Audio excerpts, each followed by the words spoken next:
Hello everyone, welcome back to the Captain Logan Show. It is I, Captain Logan, and joining me as always is my wonderful chat moderator and producer, DJ Martinez. We are back just briefly from hiatus. For us, briefly means an hour or two, and we just want to check in and chat with you guys. It's been a while. I've missed you. I'm honestly, it's really difficult to be without this. I'm not used to it. It's weird, and I was just telling DJ before the show started, my life is so different now. I kind of just, because I happened to get lucky and had kind of a free evening, wanted to get kind of a little dose of normality for me, and normality is jumping on live and hanging out with you guys and chatting on about whatever you guys feel like talking about. So thanks for taking out the evening to hang out with us. We are still technically on hiatus, still officially on hiatus, so we're just popping in to do this with you guys for a little bit, and then it will be another several weeks before I'm back full time again. DJ, how are you doing, man? It's good to see you, buddy.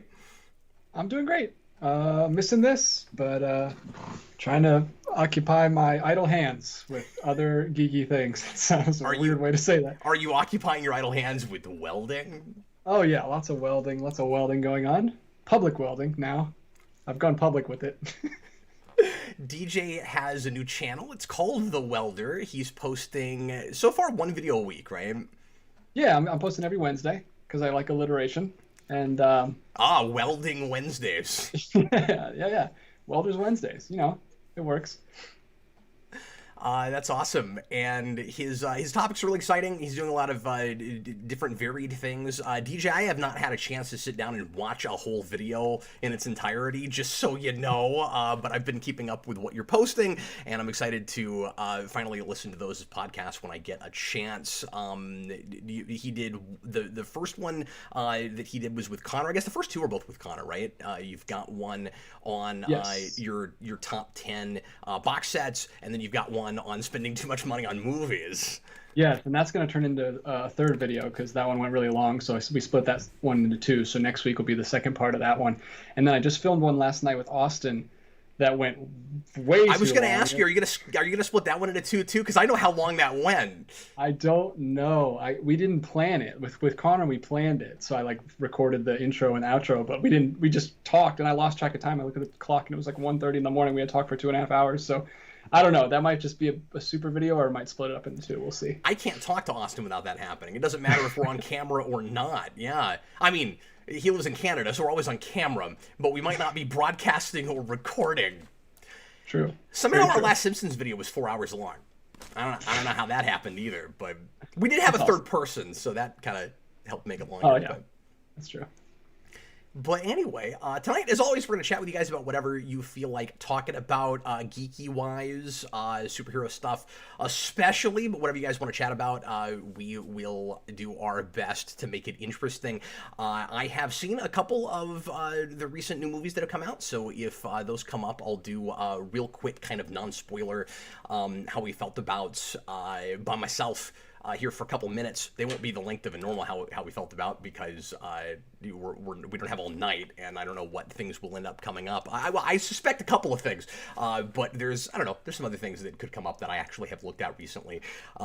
So knowing I was doing this tonight, I went ahead and sat down and watched a couple of things. So I'm somewhat prepared for some stuff that is likely to come up. If you want to make sure that your question or comment gets discussed on air, you can leave a super chat in any dollar amount. That guarantees that what you want to talk about gets talked about, and we certainly appreciate everybody who has done or does ever want to do that. But if you can't, if you won't, that's totally cool. Leave a pre-written question, and pre-written just means not with a dollar sign attached, and we will do as many of those as we can tonight as well. I'm already seeing the spoiler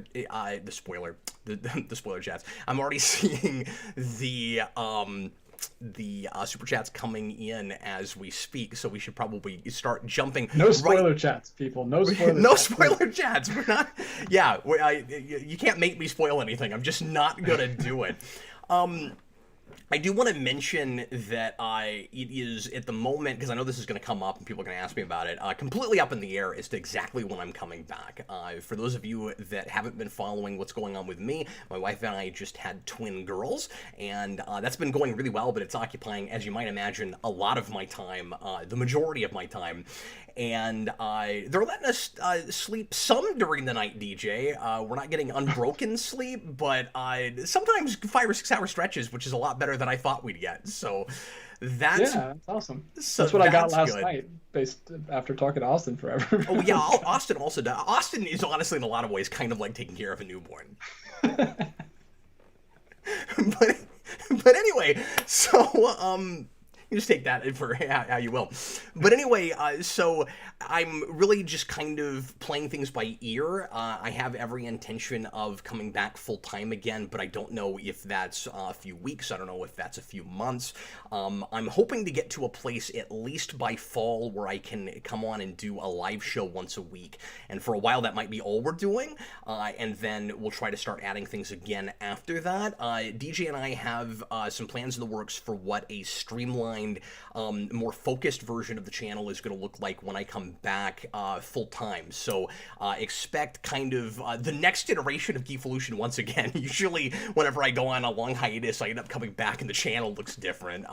This will be no exception to that. It's going to be like that again. We're going to be focusing, I don't want to give too much away yet in case things change, but I will say that we're going to be focusing predominantly on superhero and retro in a way that we never have before, because I do not see having the time to post 4 or 5 videos a week like I tend to do, and I just get really overzealous and I start going crazy and wanting to talk about everything. And so the Captain Logan show is going to be the main place where new stuff gets talked about at all. So it's going to be a lot more of like lickety split, here's what I thought about a movie, should you go see it or not, things if I've seen a new movie. Probably not as much in the way of spoiler cast, because I want to focus a lot more on, like I said, retro stuff, superheroes specifically. So I want to get back to regular rewinds again, of course, and I just got to get to a place where I have time to write, which I have not had in a few months, and I don't expect to have for the next few weeks, if not the next few months. But also, you know, commentaries and comic reviews when I can get to them and that kind of thing. Anyway, let's go ahead and start getting to what you guys want to talk about. DJ, what do you see first, sir? All right. Well, the first super chat is from Brightburn 1985. Hi. Do you think you'll like No Time to Die, Captain? That's kind of a trepidatious thing for me right now, because of course, like a lot of people, I thought that last movie was an absolute train wreck. We're talking about 007. I want to be excited about that. I think I saw a trailer months ago. I don't even remember anything about what was in that. I think the villain from the last movie's coming back. That's all I remember. But yeah, I mean, I want to be excited about that, but cautiously optimistic. Is where I'm at with that. And, you know, a lot of these projects, DJ, that I haven't thought about in a long time, that every time somebody brings up, I'm like, oh, that's right. Not only is that going to come out at some point, but we were supposed to have seen it a year ago. Black Widow was really bizarre, because I think we finally were able to see that. Was it a full year and a half after it was supposed to come out, or was it just a year? Maybe a year and a couple months? Because I think originally that was like May of last year. If memory serves, and now it's finally out, and there are like Disney Plus things that have come out since then that we were not supposed to see first before we saw Black Widow, so we're in a really strange place. So we still have to wait till November for Ghostbusters Afterlife? What is that about? That movie feels 2 years old to me now. At least it's still Halloween time. That's good. So yeah, that's true, but it should have been October. When he brings up No Time to Die, I'm like, oh, that's right. That's still supposed to come out at some point. Yeah, I didn't even see the last James Bond movie, so it's been so long since I've seen James Bond. Yeah, that's one of those movies that has a brilliant, amazing action set piece, and then immediately after that, it just completely falls apart. Like, I don't know what's happening. I don't know who wrote this dialogue. When I heard after that Daniel Craig was like trying to fix the script on set while they're filming, I'm like, that's not surprising. That's definitely the movie I was watching. All right, TH1. I don't think this guy understands what hiatus means. LOL. Good to see you back. Have you seen anything new yet? How's the twins? You are an awesome man. Thanks, Tom. Yes, no, you're absolutely right. I don't know what the word hiatus means. In fact, I do, and I always feel like I'm giving people mixed signals, which I'm absolutely doing whenever I come back. But if you go back and look at the history of this channel, whenever I've gone on any kind of hiatus, there's always still videos during the hiatus. Hiatus just means I'm not working all the time, and I will still sometimes just get an anchoring for it. And I make no bones about it, like, full disclosure, I am absolutely addicted to this job. Like, it's absolutely like crack for me. Like, I have a really hard time getting away from it for any amount of time, and I think DJ is starting to also have that. I had to start a whole new channel to get my fix, dude. Like, I was like missing it so much, I had to talk to somebody. So that's... I did scrub through and look at a few minutes of that first video, and DJ is as you might suspect, using his day job skills to make that stuff look way more professional than what I do. I really like what you're doing with with text and logos and things. Yeah, it's fun. That's the part that I really enjoy. I don't enjoy these. I don't even know if I can do a solo video at this point. Like, it's too weird for me. Like, I for some reason... I want you to try now. When I talk at the camera, I talk different than when I'm just talking to the camera that there's a Google call on the other side of. Yeah. So it's weird. It's so weird. I have to get used to that. But it took me a long time to get used to it, and I still have days where I have to start a few times. Like, it's not natural to talk at a camera with nobody else there. And it's actually easier for me to do it live, I found. Like, if it's pre-recorded, it feels like you're talking to nobody. Even if we're getting no live comments, if I know somebody's on the other side talking, or, sorry, watching, it's a lot easier for me to just blow through, even if I'm making mistakes or I'm not real happy with what I'm saying, that kind of thing. And I think some of it also has to do with just knowing that you can get away with stopping. Where it's like, you know, the perfectionist in me, where it's like, that was a bad take. Oh, that's right, I'm not supposed to be doing takes, I'm supposed to be just shooting a video. And when you're shooting live, you're just stuck. Yeah, that's true. It definitely gives you a lot of freedom to be like, well, I'm stuck with it, so I might as well just roll on through. But anyway, he had more things in his comment. Have I seen any recent things lately? Yes, I have. I'll list a few, and then when they come up, I can talk about them. I did see The Suicide Squad, and I'm sure folks are asking about that. I did finally see Black Widow. Just today, I went ahead and knocked both of those out in the last 24 hours because I just hadn't gotten around to it. I couldn't get excited about that movie. I guess I'm getting ahead of myself a little bit when I say this, but I feel like I was totally vindicated in not getting real excited about that movie. I have seen Space Jam 2.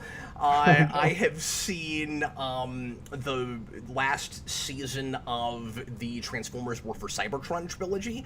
And those are the new things I've watched recently. I also saw a bizarre documentary about a thing that I didn't know happened back in the early 2000s. I watch a lot of documentaries, and that's a lot of the stuff that I've been looking at lately, just when I've got stuff in the background or when I'm exercising and stuff. DJ, I told you about this, but there is this crazy documentary that came out on Netflix that's called Tread.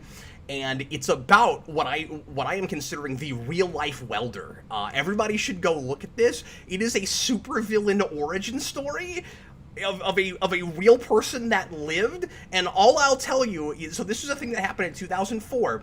The news got aped by the death of Ronald Reagan, who died the day after they started broadcasting things about this, after they started reporting on it. And it got totally buried, and I've never heard anybody talk about this. I didn't know about it, and we would all still be talking about this if only Ronald Reagan hadn't died right then, because it's a guy who got really disenfranchised about how this small town treated him and his business, and he basically builds a tank and mows the whole town down. Yeah, that happened. He's the real-life welder. It opens with that guy was just the normal, most nicest guy we knew. He was really good at welding, and I was like, what? What is this? And you didn't know that when you clicked on it? I can't remember why I clicked on it. I think it was because it said something about welding, and I was like, this looks really weird and interesting. I wonder if it's what it sounds like. And immediately I'm like, oh, this guy, like 60 seconds in, I'm like, he's the real life welder. That's terrifying. Well, we need to add that to the mythos. Apparently, the welder builds a giant tank. That's his weapon. Wow, that's awesome. I still need to check it out. Yeah, you told me about that. Yeah, out of a bulldozer. Completely Wow. impenetrable. They couldn't get into it. You have to watch this documentary. That's incredible. And by the way, I don't mean to laugh too much about it, because it's a really depressing, screwed up story, but it's also just bizarre and, like, you know, funny in weird ways, but, like, I don't know. It's one of those things, like, it really happened, and, like, I don't want to give too much away. A lot fewer people got hurt than you would expect. I'll say that. All right. You want to jump to Super Billy? Yeah, sure, absolutely. Super Billy, happy to see you, Cap. Hope Hi there. you and your family, You too, man. including and especially the new arrivals, are happy, healthy, and thriving. Thanks very much. Yeah, everybody's good. The kids have been out of town. Not all of them. We've got the girls, but the boys have been out of town this week in St. Louis with their grandpas. So we've been able to, all week long, just focus on the girls, just me and Sarah. And that's been really nice. We got a couple weeks without the boys right before that, and that was like a vacation. And this has been more like work, certainly. But we've had a nice and quiet house besides the newborns. But DJ, this is gonna sound terrible, but I keep having momentary lapses where I sort of forget how many kids I have. Where I'm like, oh yeah, that's right. They're gonna come back and we're gonna have to deal with 5 again. Like 2 is enough work as it is. Yeah, I mean, especially with their newborns. Yeah, especially with their babies. Yeah, so they're 2.5, 3 weeks old now. And Cassandra, for anybody that was following this when I was posting about it online, we're online right now, on Facebook, Cassandra was in the NICU for about a week. She had breathing issues when she was first born, and she's completely 100% fine now.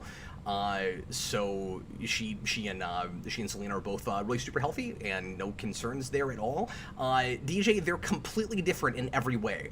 They're definitely fraternal. Nobody told us that officially, but they don't look anything alike at all. One of them has really dark black hair, and the other one has much lighter hair.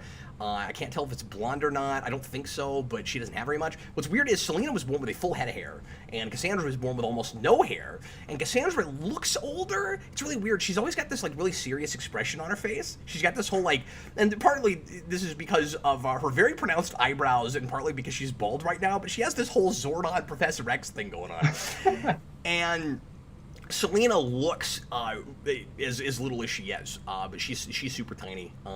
They were born a pound apart. Cassandra is a pound bigger, and you can tell.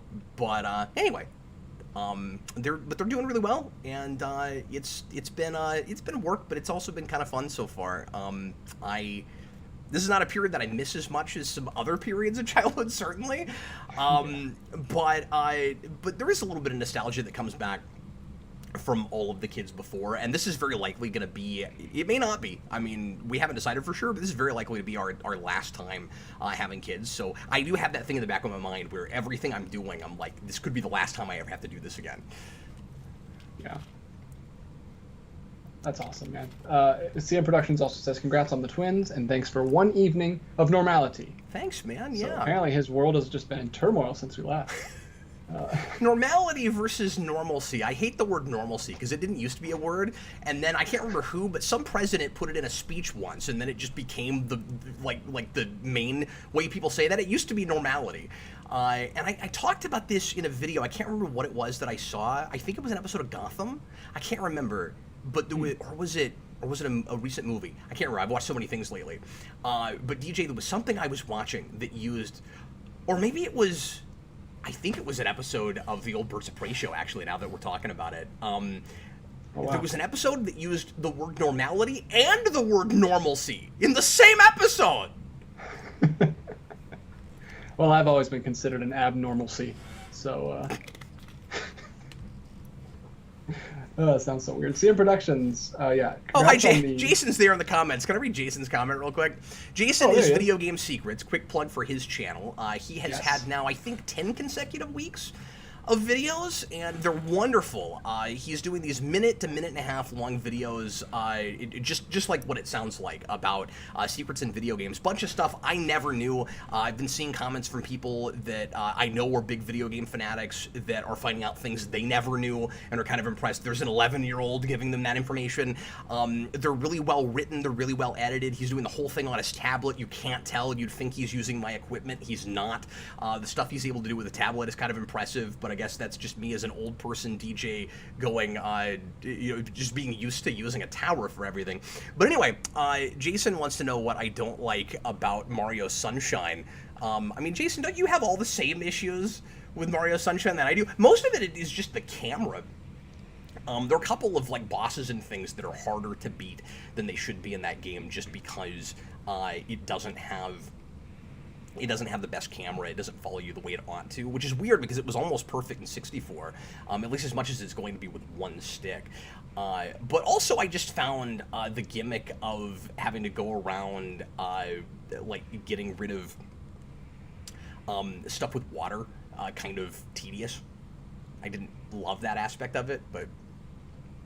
Not a big fan of water, Cap. Cap's a known hater of water. Well, in Mario games, it's just weird, you know? I just felt like a cleanup crew. The other part of CM Productions Super Chat was, who would win in a fight, 1 trillion grizzly bears or the planet Jupiter? He's doing that because he knows I hate those kinds of questions. I'm going to go with Jupiter. Yeah, I'm going to go with Jupiter. I'm not going to give you an explanation as to why either. Well, that's just in my imagination how that works out. And you can use your imagination to decide why. What else do you see, DJ? John Kelling, $2 Super Chat. Have you figured out which one is the evil twin? Not yet. Right now we have one that doesn't like to sleep in her crib, that will only sleep on one of us. So she feels like the evil one at the moment just because she's making it harder for us to sleep. But I don't think it's evil. I think I think it's just personal preference at the moment. You gotta train him out of that. Then we got a $10 Super Chat from Clark Kent's Rock and Roll Review. Yeah, hi, man. With no question, just a donation. So thanks so much. Thanks a lot. Super Billy, is it possible for a significant segment of a fan base to fundamentally misunderstand the nature of the works or individuals they enjoy? Sure. I mean, it's possible to fundamentally misunderstand anything you're looking at, certainly. I'm not sure how to elaborate on that, but yeah, like I don't know where exactly that question is coming from. Yeah, I don't know, but that's an interesting question, even if we can only give you a yes or no answer. Back to James Bond. Movie Cuck says, what Bond movies have each of you seen? Well, I've seen more than I had before a couple of years ago, because I watched quite a few with Eric when he was still doing a show on that. We've considered bringing that back. I don't know at this point if we're ever going to have time, if that's going to happen, especially as we're streamlining the channel to be more about superhero stuff. But yeah, I've seen, I mean, I don't really want to go through a list of everything, but I've probably seen about half of the Sean Connery movies at this point. And then I saw all the Pierce Brosnan movies when they came out, and I've seen all of the Craig movies. And then I've seen On Her Majesty's Secret Service, which script-wise is my favorite. Certainly Lazenby himself is not the best Bond, but I think I like that story better than anything else I've seen. And am really partial to Man with the Golden Gun, which I hadn't seen before I watched it with Eric, but I really love that movie. Cool. I've only seen the first 3 Craig movies. Real quick, Brian, who always asks me about Power Rangers stuff. Hi, Brian. Yes, I saw that. I was actually going to say that next. Oh, sorry. No worries. Wants to know if we've seen the Ninja Turtle Power Rangers Lightning Collection figures. We have. DJ and I have been talking about that the last couple days. DJ has been lamenting the fact that Tommy has to once again be included in that, even though he's not morphed. But he's in a foot soldier uniform, and I guess that was kind of a fan favorite thing with that crossover, that people thought it was cool that he was pretending to be a foot soldier. You know, whatever. More annoying to me is just the And don't get me wrong, those figures look awesome. I want the turtle ones. I will say, before I get to the Shredder thing, I do have to say, DJ, I think it's really funny that in order to get Michelangelo, you also have to just get what is essentially a regular Pink Ranger figure. That's kind of lame. Like, I kind of wish they weren't doing those as 2-packs. Like they did the Ninja Turtle Batman figures, which was not Lightning Collection, but they're doing it the same way they did those for some reason. It's annoying. Those should just be separate, because maybe they did that just because they knew nobody would buy April by herself, DJ. Maybe that's why they did that. Because maybe April in that book morphs as the Pink Ranger, and it's weird because you have this lopsided thing where you have 4 turtles, and then the 5th is just a person who's wearing a regular Power Ranger outfit, and then everybody else is a turtle that has special turtle morphs. And this is all based on the Boom IDW crossover. And it was a mixed bag for me. Like, it's fun, the novelty of it's cool, I guess, but it's not, it's not as good as Batman Ninja Turtles. It's not a great story. But anyway, you get a Pink Ranger that has an April O'Neil head, and the April O'Neil head, besides the fact that it has slightly reddish hair, might as well just be a Kimberly head. Like, it really is just a Pink Ranger. No, but she has a camera cap and a microphone. Oh, I didn't notice that. Which is, does she really? Yeah. I didn't think she was even a reporter in that book. Oh, that's weird. Okay. But yeah, when you put the other head on, it's just a Pink Ranger figure, obviously. I have never liked the Tommy Shredder morph, or not Tommy, I should say, but the Green Ranger Shredder morph. I really dislike it. So, like, the figure looks as nice as that's going to, and that was, like, the big, cool fan favorite thing from that book. I hate it, DJ, because I can't get my mind around, and, like, you can tell me that I'm taking Power Rangers too seriously when I say that the internal logic of such as it is of Power Rangers too seriously, but I can't deal with a sleeveless morph. Can't deal with it. You really can't get over it, guys. I can't. It's supposed to be armor that protects you, and it's sleeveless just because it's Shredder. I showed it to my wife. She said the same thing. It's not just me. She was like, well, no, wait a minute. If you left it exactly as it is but gave it sleeves, everybody could tell that that's Shredder. It's like they thought that it has to not have sleeves just so you can tell that it's Shredder because he never has sleeves. But why does he get a special morph anyway? That doesn't work with anybody else. If you're a Power Ranger and you morph, you just have whatever the color outfit is that you get. Why does Shredder get a special Shredder morph? I don't know. I did see though that there's a helmet which looks awesome. I wish I had it pulled up. Maybe I can pull it up while we're talking. But yeah, it's just like a full-sized helmet that looks like it's made of metal, and it looks really good. Is it a turtle helmet? It's the Shredder Green Ranger helmet. Oh, cool. I mean, the helmet's fine. I don't mind that. Yeah, I don't know if that's being sold or if I saw like a custom, but look at that. That is neat. Oh, and it's spinning around. Oh, look at that spin. Yeah, that's. I don't know. Cool. I don't know if that's custom or if that's actually being sold as a product, but it's pretty cool. One and Only Productions. Congrats, Cap. Hope all is going well. It's my birthday. Cheers to 26. And you can cry if you want to. Congratulations on 26, and have a great birthday. Mine is next week. Yeah. He says, so it's nice to be able to relax with your stream just for a night. So yeah, he's happy to be here with us. Thanks for spending some of your birthday with us, man. That means a lot. Really appreciate it. Yeah, that's why we did it, actually. It was for your birthday. I like to hire people to be on the channel that are willing to lie. Oh yes, that was a stipulation. I have a hard time with that. I've always DJ has always been more of an ends justifies the means kind of person, and I've always been more of a virtue ethics sort of person, and so I need somebody like DJ in order to make the magic happen. Yeah, well, whatever it takes. In fact, there's a moral ambiguity clause in DJ's contract.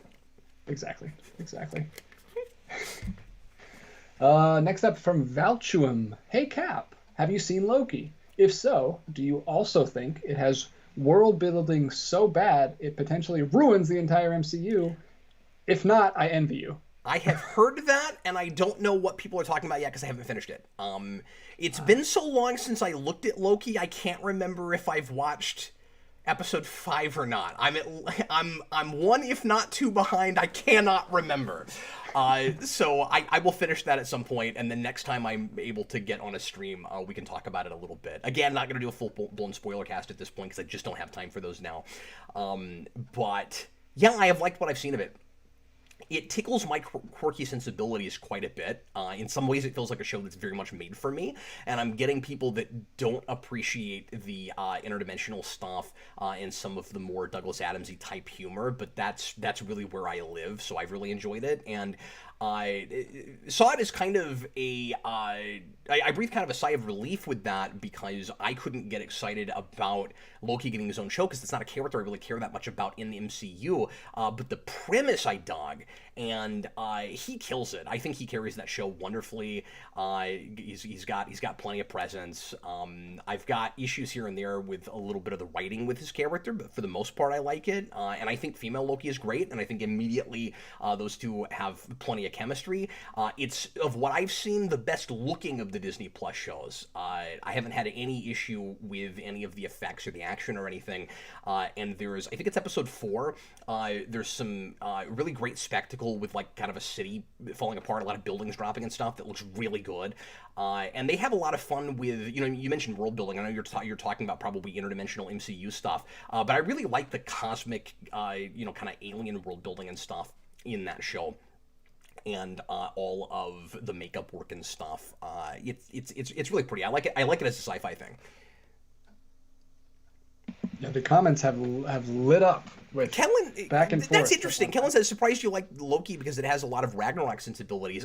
With respect, I have not felt that way about it. Or if it has similar sensibilities, maybe to me it's just executing it a little bit better. Maybe I just like the writing in that better. I don't know. Like, I don't think I guess I can kind of see where you're coming from. I don't know that the humor, for me anyway, feels straight up Ragnarok so much as just kind of the look and the feel of it. And one of the big accolades I did give, of course, to Ragnarok is it looks great. I mean, it's a gorgeous movie.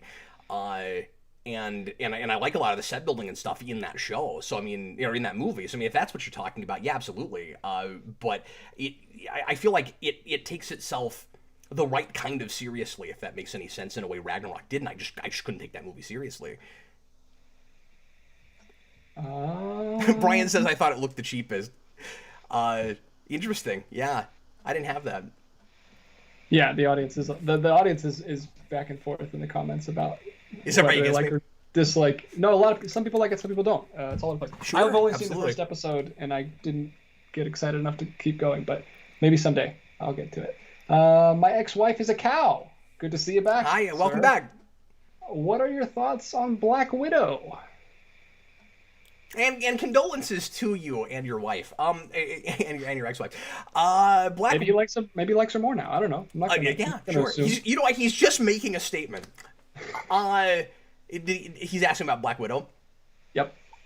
I saw that movie like 3 or 4 hours ago, DJ, and I can't remember anything about it. That's I'm being of course intentionally hyperbolic when I say that.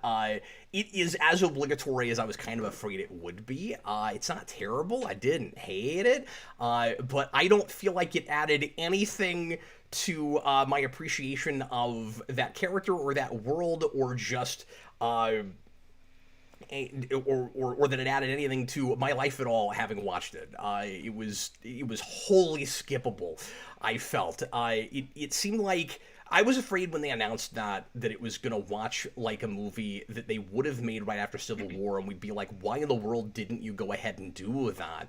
And it absolutely does, but it's even more throwaway than it probably would have been if we had made it back then, because we might have at least been trying to build to some things.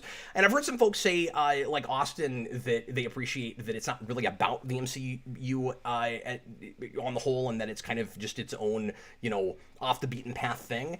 And I want to appreciate it for that, certainly, but I just didn't have enough to latch onto. I thought the first half an hour of that movie was really solid, and I was really with it. And then it lost me as soon as it started adding its supporting cast. Once it gets to Crimson Dynamo, who calls himself Red something in that, I was kind of lost because I was trying to figure out what people were talking about when they complained, because the movie's been out a while and I didn't have a chance to watch it until now. I was wondering what people were talking about when they said that the really kind of standard forced in Marvel humor took over with that movie, because the first half an hour I felt like it was really atmospheric and I was really digging the action. That's another one of those movies where the best action set piece happens in the first half hour. It's got that Iron Man 2 thing again. And I was like, oh, it was really cool, because it felt like the spy thriller that I wanted it to initially.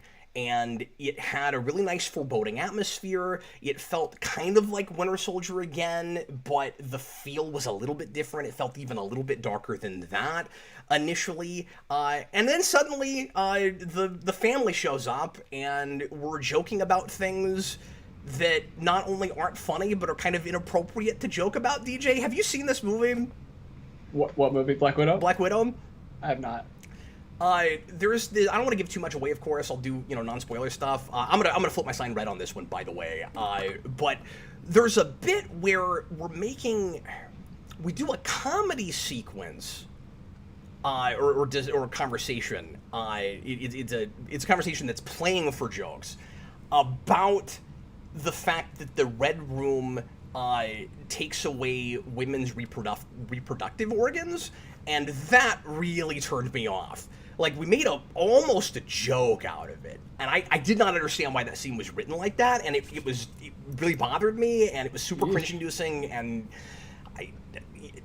that's not the only problem I had with that movie, but that started it on kind of a downward trend for me. And there's a whole thing with a pig that they think is hilarious that is not funny, and yeah, I had a really tough time getting into it after that first half hour. There's a whole thing with the mythology with the Red Room that I really, really resist, that totally oversimplifies in my mind. Again, I don't want to give too much away for people that haven't seen it yet, like DJ, but that totally oversimplifies the conditioning that the Red Room does to the girls they take in. I was also hoping that we would, like, once we got to that stuff, I was like, okay, I'm out. I was really hoping that we would delve a little bit into why the Red Room only chooses girls, and we don't talk about it, that I noticed. I've only seen it once, so maybe I missed something, but that was something I was hoping that we would deal with, and we didn't. But there's some okay performances in it. I especially like the main bad guy, the guy who runs the Red Room, is really well acted, and kind of counter to what I would have expected for that character. So I liked him a lot. He was super creepy and really bothered me in the way that he should. I've seen a lot of people complain that Taskmaster is kind of lame. I agree with that, without telling you where that goes. But the biggest issue with it is just that Scarlett Johansson, I don't think carries her own in that movie. I don't think she carries the film. She just doesn't have enough screen presence, and I've only ever really loved her. She's adequate in most of those movies. What's weird is I disliked this performance more than I have her ever, and sorry, I got a bug in here. And she is the title character and the protagonist of the piece. I thought you had just forgotten how to use your trademark cap hand motions, and you were just like, more than ever, and you were just doing these weird hand motions. So there's this thing that Scarlett Johansson does that I really don't care for that much. He's out of practice, guys. He's been out for I really loved her months. in Winter Soldier and Never Again, and that was 8 years ago now. I also really wished that this movie had delved more into the identity issues with her, and it doesn't really. Like, I think it's better than Captain Marvel in the sense, and I'm only comparing these movies because I thought it was as mediocre as that was, and also has two characters that I don't find especially compelling, and that aren't doing a lot for me, and that I don't think I have enough screen presence. And not just because they're both female-led movies, but I think it's unfortunate that both of their singular female-led movies I see as really mediocre. Right up there with Ant-Man 2, which also has a girl's name in the title. It also has that. But anyway, I just think that this one is at least a tad better than Captain Marvel, just because there's technically an actual character arc to speak of, and I understand what this character's about. I'm just not real compelled by it. Had a really promising first half hour, and then it kind of all went downhill from there for me. Well, I'm sold. Let me be sure to pay $30 to watch that soon. We got another one from Clark Kent's Rock and Roll Review. The success of... Can I complain about one more thing with that movie? Please do. Well, actually, I just thought of a couple things. It is amusing to me that the opening scene sounds in the soundtrack just like Man of Steel to me. The rest of the movie doesn't have that. There's a couple of nice things in the score here and there. It's not again, everything about that movie is kind of mediocre to me, so, like, it's not an amazing score or anything, but that opening scene, I'm like, did they just rip Zimmer's score from Man of Steel? Like, what is going on? What was the other thing? There was a specific thing that I was gonna bring up. Besides that, but then I interrupted my own thought process with the score thing, and now I'm not immediately remembering what it was. It's gonna come to me in just a second, DJ. Type it in the chat. What was Cap thinking? I have all these. Yeah, see if you can guess. We'll make a game out of it. No, I've just got all these things swimming in my brain right now. I don't know. I'll think of it. Let's move on. All right, Clark Kent's Rock and Roll Review. The success of The Boys and seemingly The Suicide Squad point to the mainstream's growing taste of deconstructionist takes on superheroes to comment on real-world absurdity. Discuss. I wish they would all just write discuss at the end of the super chat so we know what to do. I thought he was going with there's a growing need for superhero things with the at the beginning, the way he phrased that. But he didn't go there. He went the other direction. Daniel Davis, I didn't know this. He says that the composer of that movie, Lauren Balfe, I'm not sure how to pronounce his last name, is a Zimmer protege, so that fits. I didn't know that. Interesting. So yeah, it really does sound like he's just ripping him off in that place. Man, what was that thing? Anyway, I think the deconstructionist superhero thing, like you mentioned, Ian, commenting on real-world issues, the interest in that has always been there. I think it's trendy right now is the thing, and I'm worried about oversaturation with it. I frankly feel like we're already there. I feel like it's been lopsided in comics for a long time, and that's happening in movies and TV. It arguably was already kind of a problem, just depending on what your sensibilities are. I feel like a lot of that stuff is played out, and it's really hard to be really creative in new ways of doing that and talking about anything that hasn't been done before. You can certainly say the same thing about traditional superhero storytelling, that maybe that's played out, it's hard to come up with new stories. The difference is, with the deconstructionist thing, I think too often we act like we're the first thing that's ever done it. And so you'll see a thing and it's like, look, evil Superman. Like, nobody's ever done a superhero who's just like Superman except scary, who's like a perversion of Superman. And I'm like, yeah, it hasn't been done 6 billion times. Like, you gotta stop. It's like whenever in two of the Superman movies. Yeah, it's like whenever a movie, I had this with Avatar and some other things, you pretend like they're the first things that have ever commented on issues with the environment in a sci-fi setting. Like, that always drives me crazy, where it's like, yeah, no, that's been done. I'm not saying you can't do it, but you gotta stop pretending like you're being really clever for just that concept. Like, lots of things do that, and I feel that way a little bit about sometimes the anti-hero thing, and especially the deconstructionist superhero thing.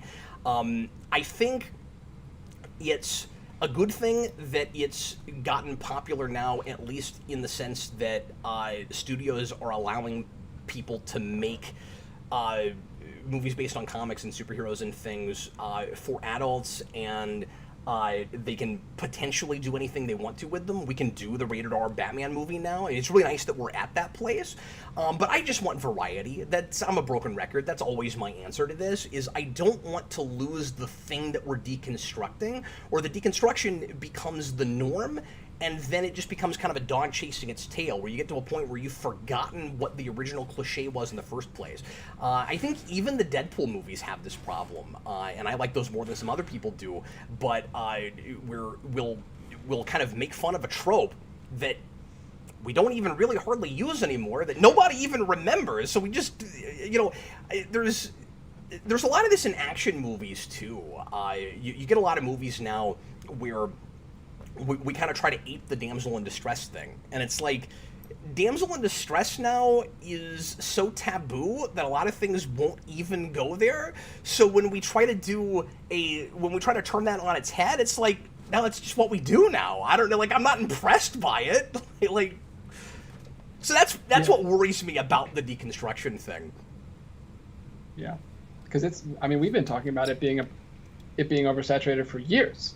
Like, that's all the DCEU was for a while. To be fair, you also have this issue of the mainstream audiences catching up to stuff that we were doing already and feeling like it's brand new. Like, I think that happens with this kind of thing quite a bit, where it's like we had plenty of deconstruction of superhero stuff going back, years and years, even in movies, but now that it's more mainstream, I think mainstream audiences see it as more of a novelty than it really is. And so then it becomes an issue of who are you making things for? And sometimes things, and I don't mean to sound prudish and be like, I'm beyond these people, but sometimes I'll just see a thing, and I had this a little bit with the first hour or so of the Suicide Squad, where I'm like, I've just been here and done this a lot, where I think folks that haven't seen as many movies like that, it might feel new to them, and there's a novelty there. But as soon as somebody brings that up, we'll talk about the Suicide Squad, because it's interesting, and I do want to get to that. Okay, cool, yeah. So is it basically, well, we'll talk about it, but is it basically Gunn doing the exact same thing he did with Guardians, where it's like, you've already done this. Not only has this been done, but you did it. Is it kind of like that? I think there is a little bit of that. Okay, I haven't seen it, so I'm interested to hear you talk about it. So, yes, we talked about Clark's. Josh Galisano, if you could run Marvel Studios, he can't, unless he sells his children. What changes would you make? Also, hope you and your family are doing well. Man, the big two things that I would do is try to not have as much of a house style. Let genres kind of go their own way a little bit more than they have been. Try to get away from the mainstream superhero formula. Some movies have managed that better than some others, but there is a little bit too much of a playing it safe thing going on at Marvel that I don't think we had in the early days of that. And then the other thing that I would do is try to get rid of some of this forced humor that seems to be there just to satiate the crowds that they know are going to go to every one of these things. Take more risks. I guess the third thing would be take more risks in the over-the-top comic book stuff, which is, ironically, the only thing that the DC movies have always 100% consistently done right. They are not scared. I shouldn't say always. Man of Steel maybe could have dealt with more of it. I don't know. I would have to think about that and decide if I'm right about that. But from really BVS and beyond, the one thing that they're not afraid of is comic booky stuff. They were afraid of humor, which is unfortunate, but they weren't afraid to be stylized, and they weren't afraid for different movies to be different kinds of stylized, at least past Snyder. And so that is the one lesson from those movies I wish MCU would take. Next one is from Super Billy. He says A24's The Green Knight is a near masterpiece, which I've heard. I've only heard great things about it. I really, really want to see it. Me and Austin just talked about it when we recorded that video last night. It's a fantasy movie, and first of all, no one makes fantasy movies. Second of all, when they do get made, no one ever says positive things about them. So I'm super pumped for that movie. I've only heard great things about it. I really hope I can get a chance to see it this weekend. Cool. I'm glad you've seen it, Super Billy. Thanks for that. So is that in the theater right now? It is, yes. It is a A24 fantasy retelling of like Sir Gawain and the Green Knight, but like fantasy-wise. Natalia says feels like Phase 4 is doing what you want, Cap. I hope so. We'll see if that ends up being the case. I'm still worried about the humor thing a little bit. And I'm worried that too many of those projects are simply going to be not for me, which becomes a taste issue maybe as much as anything else, but... Ragnarok, the universe. I do have this worry that the MCU is leaving me behind a little bit, maybe. Our worst nightmare. But we'll see what happens. But if there is a good... if there's a good degree, again, of variety in the different projects they're doing, I don't mind if some of them aren't, exactly what I want or just are for a different audience than me. I'll be a little bit disappointed if a property that I really love is treated that way, where it's like, it's just not my thing, which was one of the reasons that Thor Ragnarok was tough for me. Although I don't think that one, for me, I don't think is just taste issue. I think that some of the things that they're trying to do in that are executed poorly. I really do. But I love Simonson's Thor, and they're borrowing a lot from, of course, his Ragnarok stuff, and it's not, I don't think what that should have been. And I don't think it's what it would have been if the second Thor movie had performed well, and if Guardians wasn't Guardians. But, like, I don't know, if Shang-Chi is not my bag, I'm not a big Shang-Chi fan, maybe it'll be good, but just for somebody else that's not me, I don't necessarily mind that. I'm excited about What If. It's the first MCU thing in a while that I'm legitimately really stoked for. And I know a lot of people have reservations about it, and they're totally warranted, but the more trailers we're seeing for that, the more I can't help but get a little bit giddy. There's a young kid fan in me that collected What If comics that I can't help but be excited about that. And I love Marvel Zombies. They're finally going to do that. I can't help but be kind of excited about that. So, yeah. Well, I say the first thing in a while. I was stoked for Falcon Winter Soldier. And then, unfortunately, that, for my money, did not pan out real well, but... Real quick, Super Billy gives 2 other super chats about the same topic. He says, best adaptation of Arthurian legend in ages. So he's talking about the Green Knight. Wow. And then he says, stylistically/tonally, it strongly resembles a film idea I've been conceptualizing for years. Cool. Should have got it out faster, Super Billy. Beat you to the punch. I feel that way myself sometimes. Lucas Green, to both Cap and DJ. Yeah. Favorite Infinity Stone and why? Ooh. That's a great question. And I mean, he's saying specifically stone over gem, but like they all do the same things. They're just differently colored, some of them. I don't know why they did that, by the way.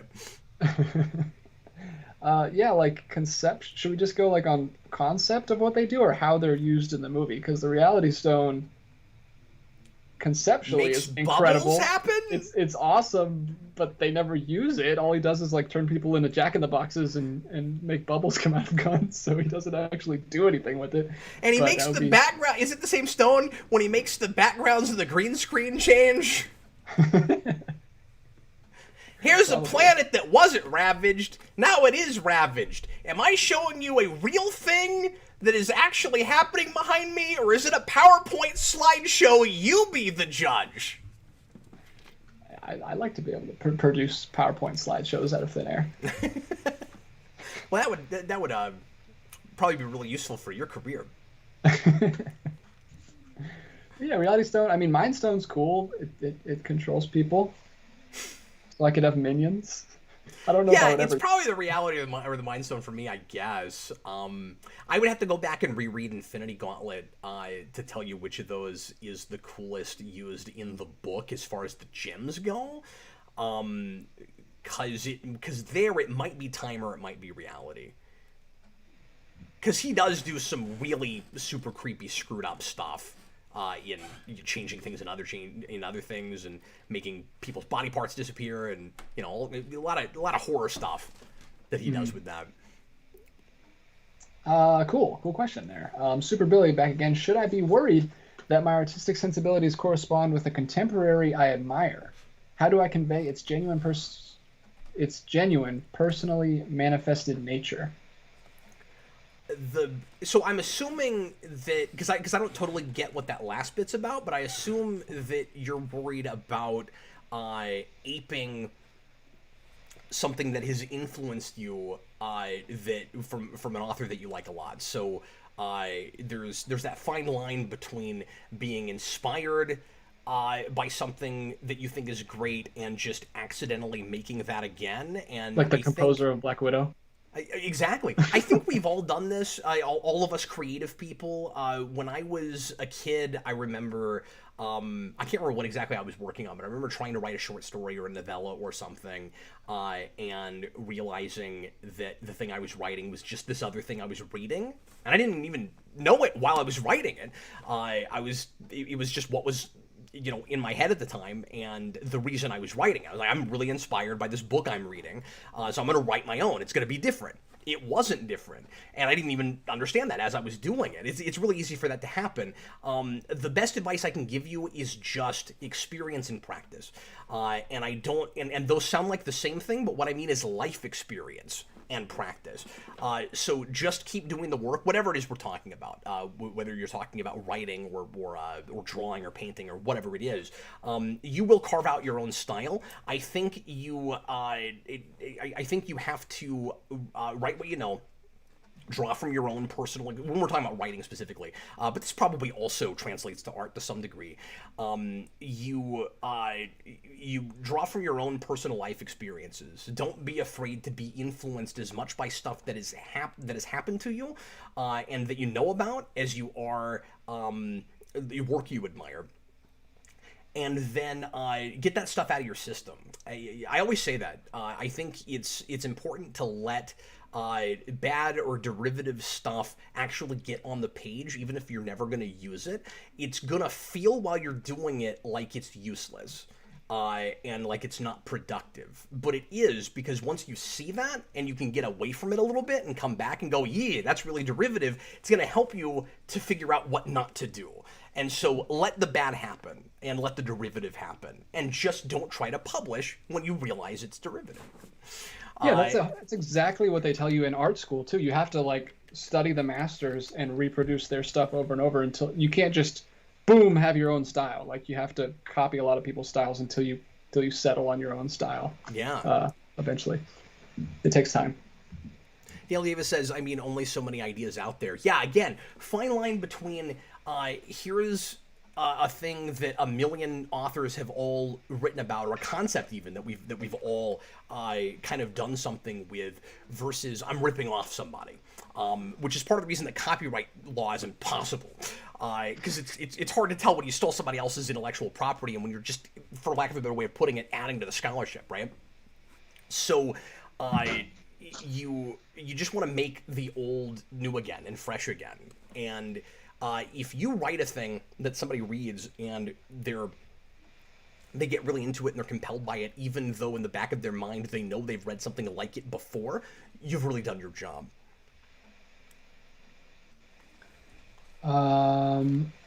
There's an episode of, I don't know if anybody's watching Mythic Quest on Apple TV Plus, but it's a really, really good show. And there's an episode. You're one of 6 people that has Apple TV Plus. There's an episode of season 2 where I'm not going to think of the famous sci-fi author right now, but anyway, they're like these 3 people that are competing for. They're working at a publishing company right now, and they're trying to become science fiction authors.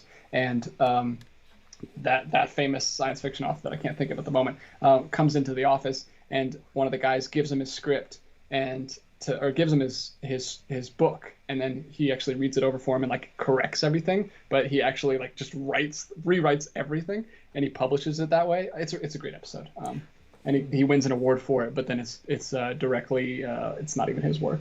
You know, you always bring up Apple TV Plus things, and they sound really interesting, and then I get off the call with you, and then I don't remember that streaming service even exists. I'm gonna have to look up who the exact author is. It's not Arthur Clarke, is it? No, it is. Man, is it Heinlein? Is it? It's a much bigger one because I know who it is, and I'm not even a big sci-fi guy. I mean, Arthur Clarke's pretty freaking big, but sure. I mean, that's 2001, but sure. Is it Asimov? It's probably Asimov. I think so, yeah. Okay. So I just remembered the Black Widow thing I wanted to complain about. And I think the reason I forgot what I was about to mention is because I'm struggling to even articulate it without giving away too much about that movie. But DJ, there's this there's this thing that movie does, and it does it, I think, twice, that always really irks me, and that I really resist, and I think it's cheating, narratively, where we get away from the POV of our protagonist, and we jump ahead in the narrative, and then later we flash back to a scene you didn't see to explain something that you just watched, so that we can manufacture drama, and in the moment make you think that maybe somebody that you're one of the supporting characters is a bad guy or something that actually isn't. Man, I hate that. Like, whose POV are we even in at that point? It's like, I already feel somewhat separated from Natasha in that movie because I'm not impressed with the performance as much as anything. I feel like I feel like she's kind of sleepwalking through that movie, and I feel like the movie's kind of just dragging her through it. And then we have to like lose her POV so that she knows something that we don't know, and then just so that we can like have a reveal in the moment. I freaking hate that, and nobody should ever write like that. Don't do it, kids. Don't do it. Hi, Dan. Say no to it. All right, we are at an hour here. I'm going to message my wife and make sure that she's still good and okay with us continuing for a bit longer. How many super chats do we have there, DJ? We have 1, 2, 3, 4, 5. Okay, well, let's try to get those knocked out, and we'll talk about Carlos, Suicide Squad here in a little bit. If nobody actually messaged about that, I'll just talk about it at the end, but I figure somebody's going to ask. We'll see. We'll leave it in suspense. 1999 from Burned In. Thank you very much. Wow. An associate of the welder. Have you ever considered making your Marvel Mania recordings into Spotify tracks? Because that would literally change my life. Please drop everything you're doing with your life to do this specific thing for me. Thanks. Man, for $20, it's tempting. I will certainly consider it. It's a thing we thought about doing, and it might be. I'm back and forth on how exactly I do it, because the question, DJ, is: do the commentaries need their own channel, as it were?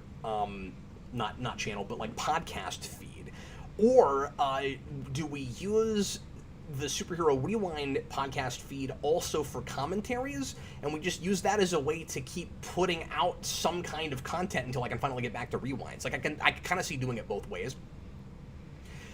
We've kicked around doing putting all the commentaries, or at least a lot of them, in a podcast feed. And thanks for reminding me, because I honestly had kind of forgotten about it. But DJ, we should talk about that at some point and decide what the better call is. But yeah, sure. We can definitely talk about that. You just mentioned Marvel Mania, but yeah, we've got a lot of commentaries that we could do. Well, and of course I do it with Batmania too. But I don't know, just right in the here and now, like, do you think it would need its own feed, or do you think we should just? Because I'm a little bit worried if we put it in the Superhero Rewind feed that people would have to scroll through commentaries to get to the rewinds. And vice versa, yeah. Yeah. It would be like a bunch of rewinds and then commentaries, and then probably get back to rewinds. So yeah, it might be good to do it in its own thing. I don't know if that. I mean, I don't know if that would be good for like building an audience, but I don't think we'd be trying to build an audience anyway. I think we just do that for the people that want it. Yeah. From this channel. Absolutely. Chewbacca's lover Loki is incest. Sick and wrong. Romance with your interdimensional twin? No, thank you. So yeah, I'm of two minds about that whole thing.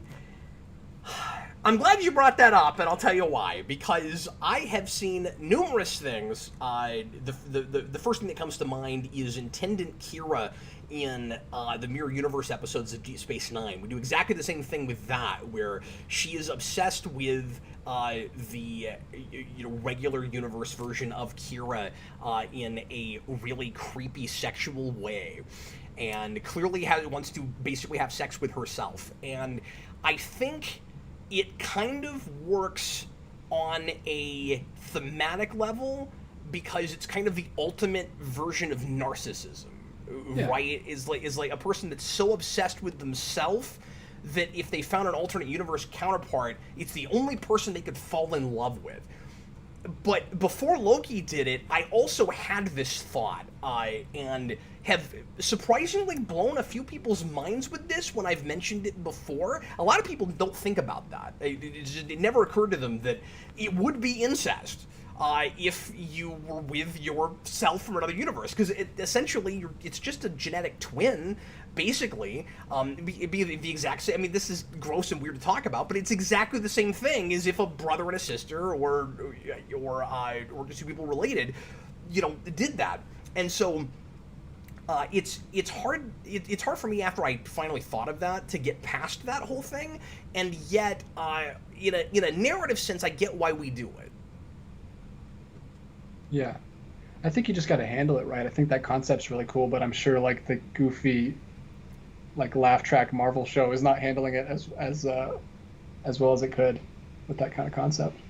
But I haven't seen it, so maybe it does. I think it does as well as anything else I've seen with it, DJ. It's just a matter of, if you are self-aware and draw attention to it, you make it worse. Like, you kind of can't mention it. But then that's the thing that turns people off, where they're like, how have you not thought about the fact that that's incest, show? And it's like, well, show might have thought about that, but as soon as it brings it up, it makes it worse. So you kind of have to look at it, I think, in conceit territory, where like, and I hesitate saying that the thematic idea should take precedent over the storytelling of it, because I never think that way. But it's an interesting thing to explore, so you almost end up in a conceit place with it. I don't know. I'm very, very torn about that whole thing. Cool. I love when Cap's torn. Logan Dodd, what is the worst... Natalie Imbruglia, I'm torn. Anyway, go ahead. What is the worst genre of music, and why is it country? The worst genre of music is anything played with bagpipes, in fact. In fact, I think the worst subgenre of music, if such a thing existed, would be bagpipe country. Country is not inherently terrible. I think modern country, just like a lot of lots of things, is not great. But I like some old school country and western, certainly the Johnny Cash days and some of those guys. But you get to a place where everything sounds the same. So, I mean, a lot of modern country just turns into, in the 90s, it was just rock with a twang. Now it's just pop with a twang. So, like, it's not really country. It's just somebody with a southern accent playing maybe a steel guitar, maybe not, with a little bit of twang and some irritating, country sound effects. Yeah, I'm just waiting till it's dubstep with the twang, and then I'll hop on the train. No, you know what? That's the answer. Dubstep with bagpipes would be the worst subgenre of music. And then the other part of this question, Logan Dodd, with the Alex Kurtzman news, have you just given up on Star Trek? I had to... I'm trying not to go to the darkest place imaginable. I almost I had to stop myself from like going to the kitchen and slitting my wrists after I heard that news. Yeah, he had to stop himself from hooking up with his interdimensional twin. I did. I thought about it. It was my last ditch effort of happiness. No, boy, this has gone off the rails. Kurtzman has gotten. I just don't even want to say it out loud. DJ, they renewed his contract for 3 more years. And I am as baffled as I am appalled, because every sign shows that those shows have not been successful, that they can't merchandise them, that they don't seem to be making any money from that stuff. And if they actually have been doing better than anybody realizes, I'll believe it when I see the real data.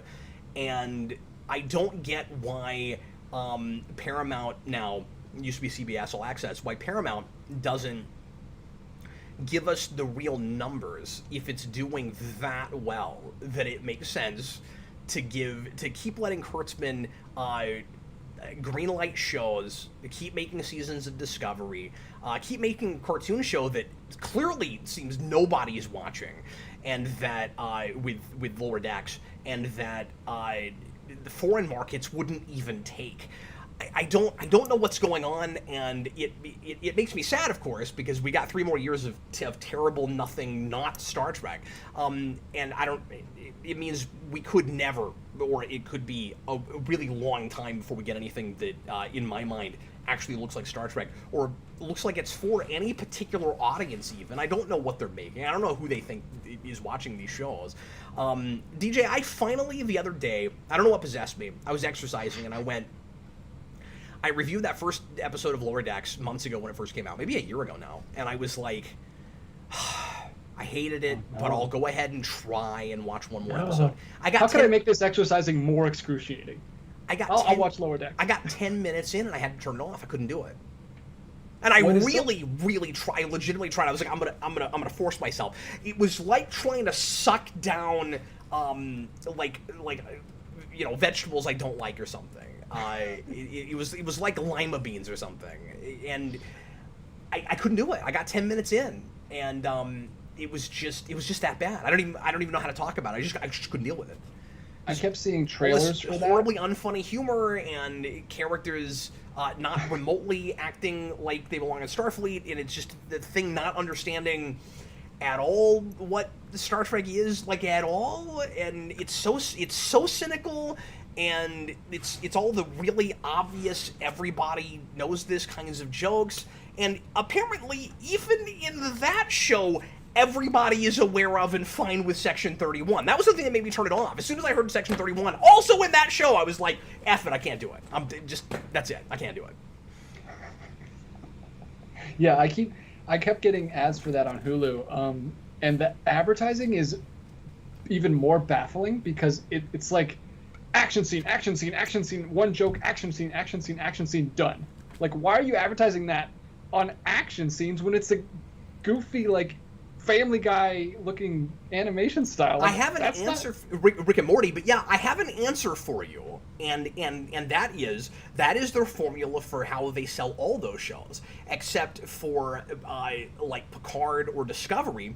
Instead of action scene, joke, it's action scene,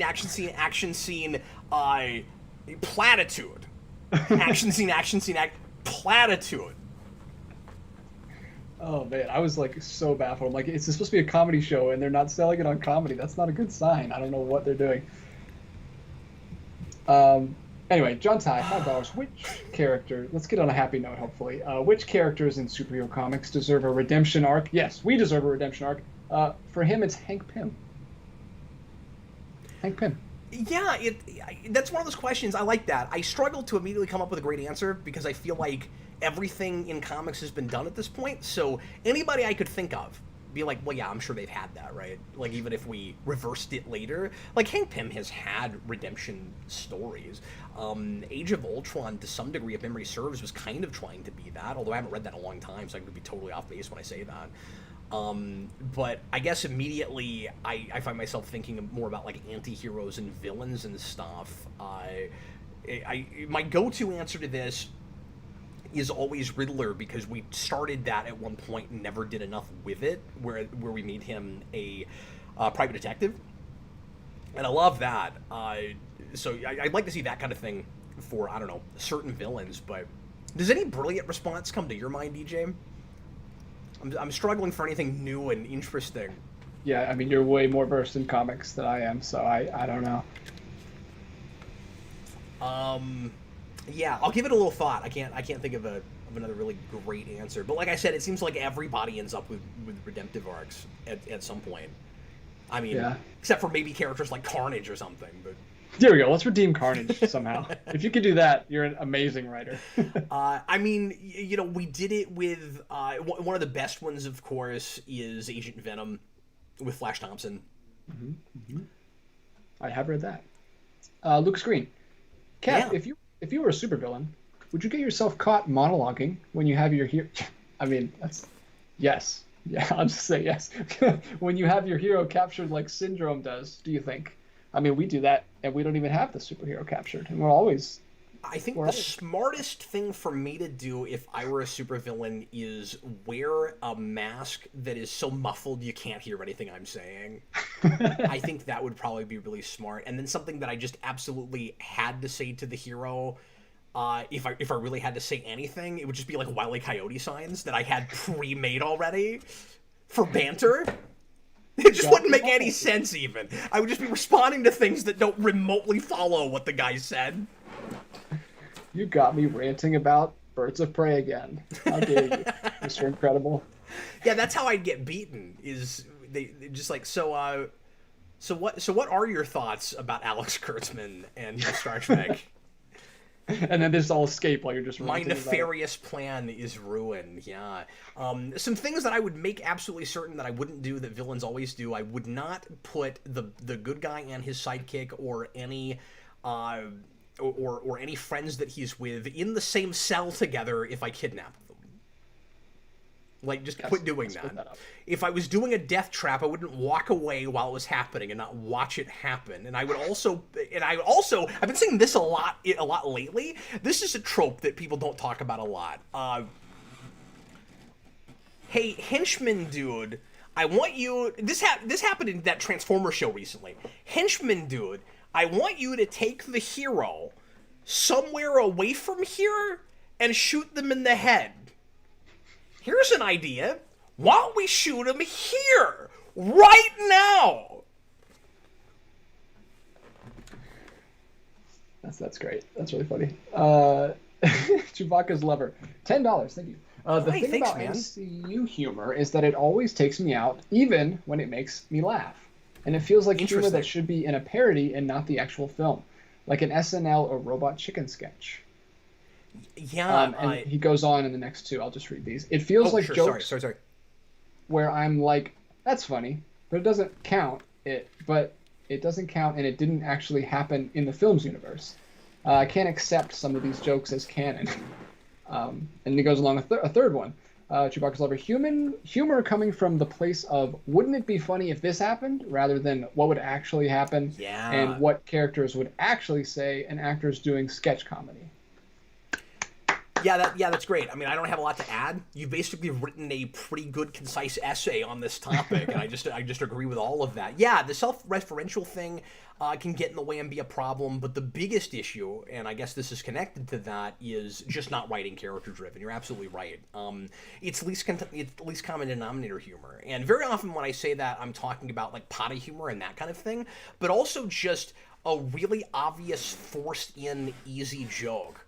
That becomes an ongoing formula where we have like a real tense scene, and then we have to have somebody interrupt that scene, and maybe repeatedly, like we do in Captain Marvel, just to make the audience laugh. It's a thing you can do maybe once, and then it just stops being funny. How often does that kind of humor to you, DJ, feel like, as opposed to actually being like legitimately, realistically, like he said, a thing that would really happen in the scene that makes you laugh, where it to you is legitimately funny, what it really is the movie telling you you're supposed to be laughing now. It's like a laugh track, yeah. Yeah. They've built they have like an invisible, they have like a mute laugh track that when like you're supposed to laugh at a Marvel joke. Even when it's not funny. And it's even worse than some laugh tracks, because I've seen sitcoms where there's a laugh track, but the thing they're laughing at is actually legitimately funny. And they happen to be laughing. So, yes, you're being maybe sort of insulted by that, depending on how you feel about the laugh track thing. Because I go both ways on that, depending on what we're talking about. I kind of get a live studio audience to a degree if I could believe that they're not cheating and they're not being told when to laugh. And very often, of course, they are. But I don't mind the kind of like pseudo fourth wall breaking. Now we're talking about sitcoms, but the pseudo fourth wall breaking. It's as if you're at a theater watching a play that's funny that everybody's laughing at, versus the audience is there because you're an idiot and you're supposed to be placated, and it's all about just keeping you every minute watching the show through the commercials. There is a difference there. Like, I don't mind an audience if it's good. If the thing is actually funny. But you're absolutely right. Like with some of that forced Marvel humor, it's not even jokes that are actually funny, and then It feels like a laugh track. It feels like it's just telling you that you're supposed to be laughing now, even if it's not funny. Well, and another big thing that I don't think he really mentioned is every person has a different sense of humor. Yeah. The MCU feels like a first-time writer who can't do different voices because all of the jokes are exactly the same. Like, and in Winter different Soldier, movies by different writers. Yes, it's so weird. It's so like stock built by a studio that they all have to have the exact same sense of humor, which is just not how people work. And that's what takes me out, because it'll be like Winter Soldier will say like a Tony Stark joke or something, and it's just like he wouldn't say that at all. It just completely takes you out. I think for a lot of just casual general audiences, it kind of works. And I hate to say this, but I think there are people who have been duped maybe into thinking things are funny that they wouldn't have otherwise thought. Where they're, because, and I don't mean to insult anybody when I say that, I think there's a Pavlovian thing at work here, where you're sitting in the theater and you're wanting to laugh, and you're waiting for the moment where you're supposed to, because you're expecting to be. We've all done this because this is how, but it's not actual comic relief. This is the part where a joke is supposed to happen. I bet in some of those movies you could time it. You'd be like, and this is the moment where that's going to happen, right? Most of the time they end a scene with it. It's that Guardians 2 thing where it's like scene, and then joke, and then fade to black, and then go to the next scene. This happens with stand-up comedians, and I think it's like this with a lot of seeing something live, which is not the same thing, obviously, as seeing a movie, but seeing something live versus just watching it at home or something, where when you are specifically primed and ready and raring to go for something, excited about something, you're conditioning yourself, if not the thing itself has conditioned you, to want to have a particular emotional response. And so when certain things happen that you're expecting to happen, that you're wanting to happen, you might react more, and you're likely to, I think, more emotionally and more, vigorously, excitedly than you would normally. So like, you go to a stand-up comedian, you want to be laughing. And I've done this where I'll go to a stand-up comic. I've seen a few comics, and I know that I'm finding it a lot funnier than if I saw the exact same jokes delivered the exact same way, just flipping through channels and stopping on Comedy Central, because I'm in the headspace for it. I think rock concerts are like this. Where you might enjoy a performance more than just if you heard that song on the radio. And obviously, there's difference in performance versus something being made in the studio and all of that, but you're primed for it. You're wanting to have a particular response. And I think the Marvel movies sometimes take advantage of that. Yeah. Clark Kent's Rock and Roll Review says, all the characters are basically Spider-Man via Bendis, via Xander Harris, via Whedon. Evil math.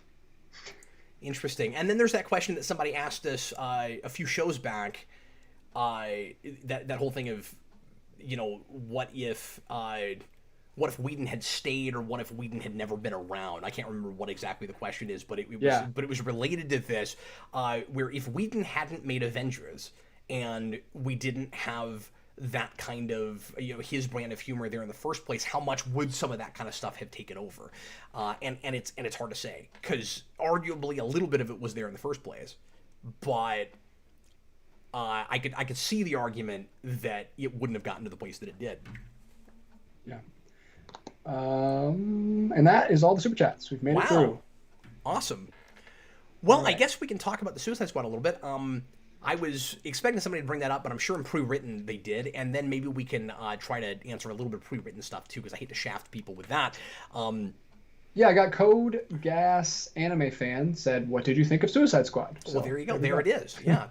I had a really interesting response, or I guess reaction in the moment as I was watching that movie, and somewhat opposite of what I had with Black Widow. Because like I said, with Black Widow, I got half an hour in, and I was really enjoying it, and I thought I might be surprised. And then it turned into what I was afraid I was going into in the first place. Suicide Squad was kind of the opposite of that, in that I had a half and half experience with it. DJ, the first hour of that movie, I just couldn't bring myself to care about anything that was going on. It's as a lot of you guys know, James Gunn's sensibilities are not for me really in the first place, and he's allowed in that movie to go real back to his roots to some degree, to go real old school James Gunn. And I heard a lot of super people... slither stuff. Yeah, and I heard a lot of people say that it had a little bit of that super stuff, and I was like, oh boy, I'm not going to care for this. And it absolutely does in a lot of characterization and language and stuff. It doesn't go to the gross out places that Super and Slither do, certainly, which was a mercy for me because I don't love that kind of stuff.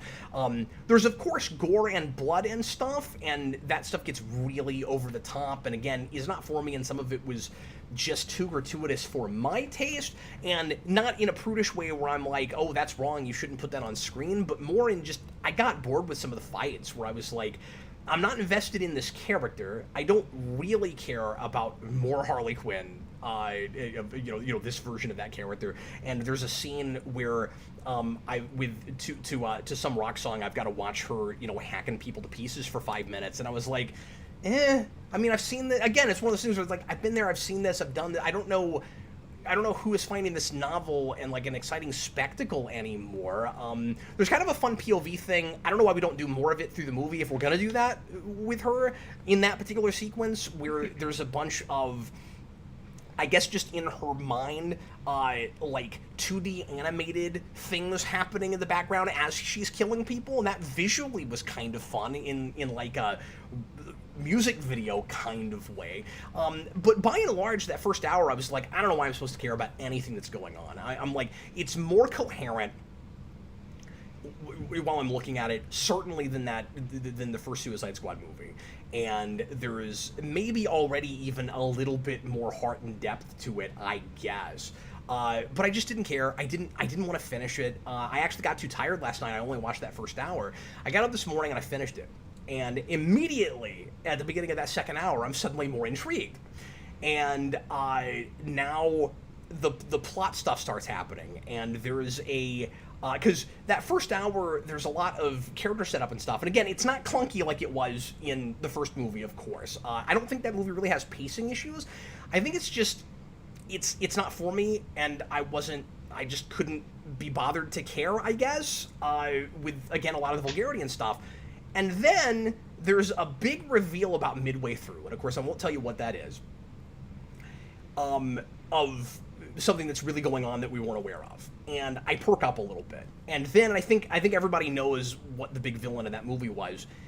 And then the Starro stuff starts happening, and then we get into the big, kind of standard, but not too standard, I don't think, like third act set piece and everything. And then stuff that I didn't like and wasn't interested in the first act starts paying off in really smart character ways, and then it completely won me over. And so, like, by the end of that movie, I'm like, okay, this is a solid, fine green sign flip. And I imagine when I go back and watch that again, I'll like it a lot more from the beginning, now that I know where everything is going. So, not my thing. Totally won me over, by the way, or by the end. Loved the ending. Loved the action and the spectacle of that movie. I loved all the performances. I think everybody is good in that movie. And yeah, it's consummate James Gunn. I think the I think the first half of that movie is super, and I think the second half of that movie is Guardians of the Galaxy. And you might watch that and think that he is repeating himself too much. Some of the like, I don't want to say like jail breakout stuff, because I don't guess that's exactly what we're doing, but there's some things that remind me of that scene in Guardians of the Galaxy and all that. But I mean, it's Suicide Squad. We're also dealing with anti-heroes that were in prison. So there's a reason we went to James Gunn in the first place. So like some of the parallels you can make between those two projects are just there inherently, and part of the reason that you go to James Gunn when he, for, in my mind, no good reason, gets fired off of Guardians and then gets brought back on later. Oops, Disney, you goofballs, you let him go off and make another company a lot of money, potentially, and then now you're taking him back. Okay. I'm not sure how well that movie's performing. I haven't looked into it. We haven't talked about this. I am baffled, by the way, about the Black Widow thing and how much of a drop it had between first and second week. And that's, of course, the reason that Scarlett Johansson is is suing over the contract and stuff, not making as much money as she thought she was supposed to. I don't know why that happened. That was really bizarre. I don't think it's a great movie. Like, I get why people wouldn't be real interested in it, I guess, but the Marvel movies have always performed, and I don't know why it had that kind of drop off. It's very bizarre. Eric and I have spitballed a bunch of possibilities. We cannot figure it out. But I digress. With all of that, yeah, by the end of the day, it won me over. I kind of dig it. I like the simplicity of it. I'm trying to think of anything else I want to mention without getting too nitty-gritty and specific about it. But yeah, I mean, I would say if you don't mind some of the vulgarity and the violence, but you dig the Guardians movies, hang in there, because I think you might dig it by the end. I really like the absurdity of it. The Polka Dot Man stuff did not disappoint. That was really fun, as it looked like it might be.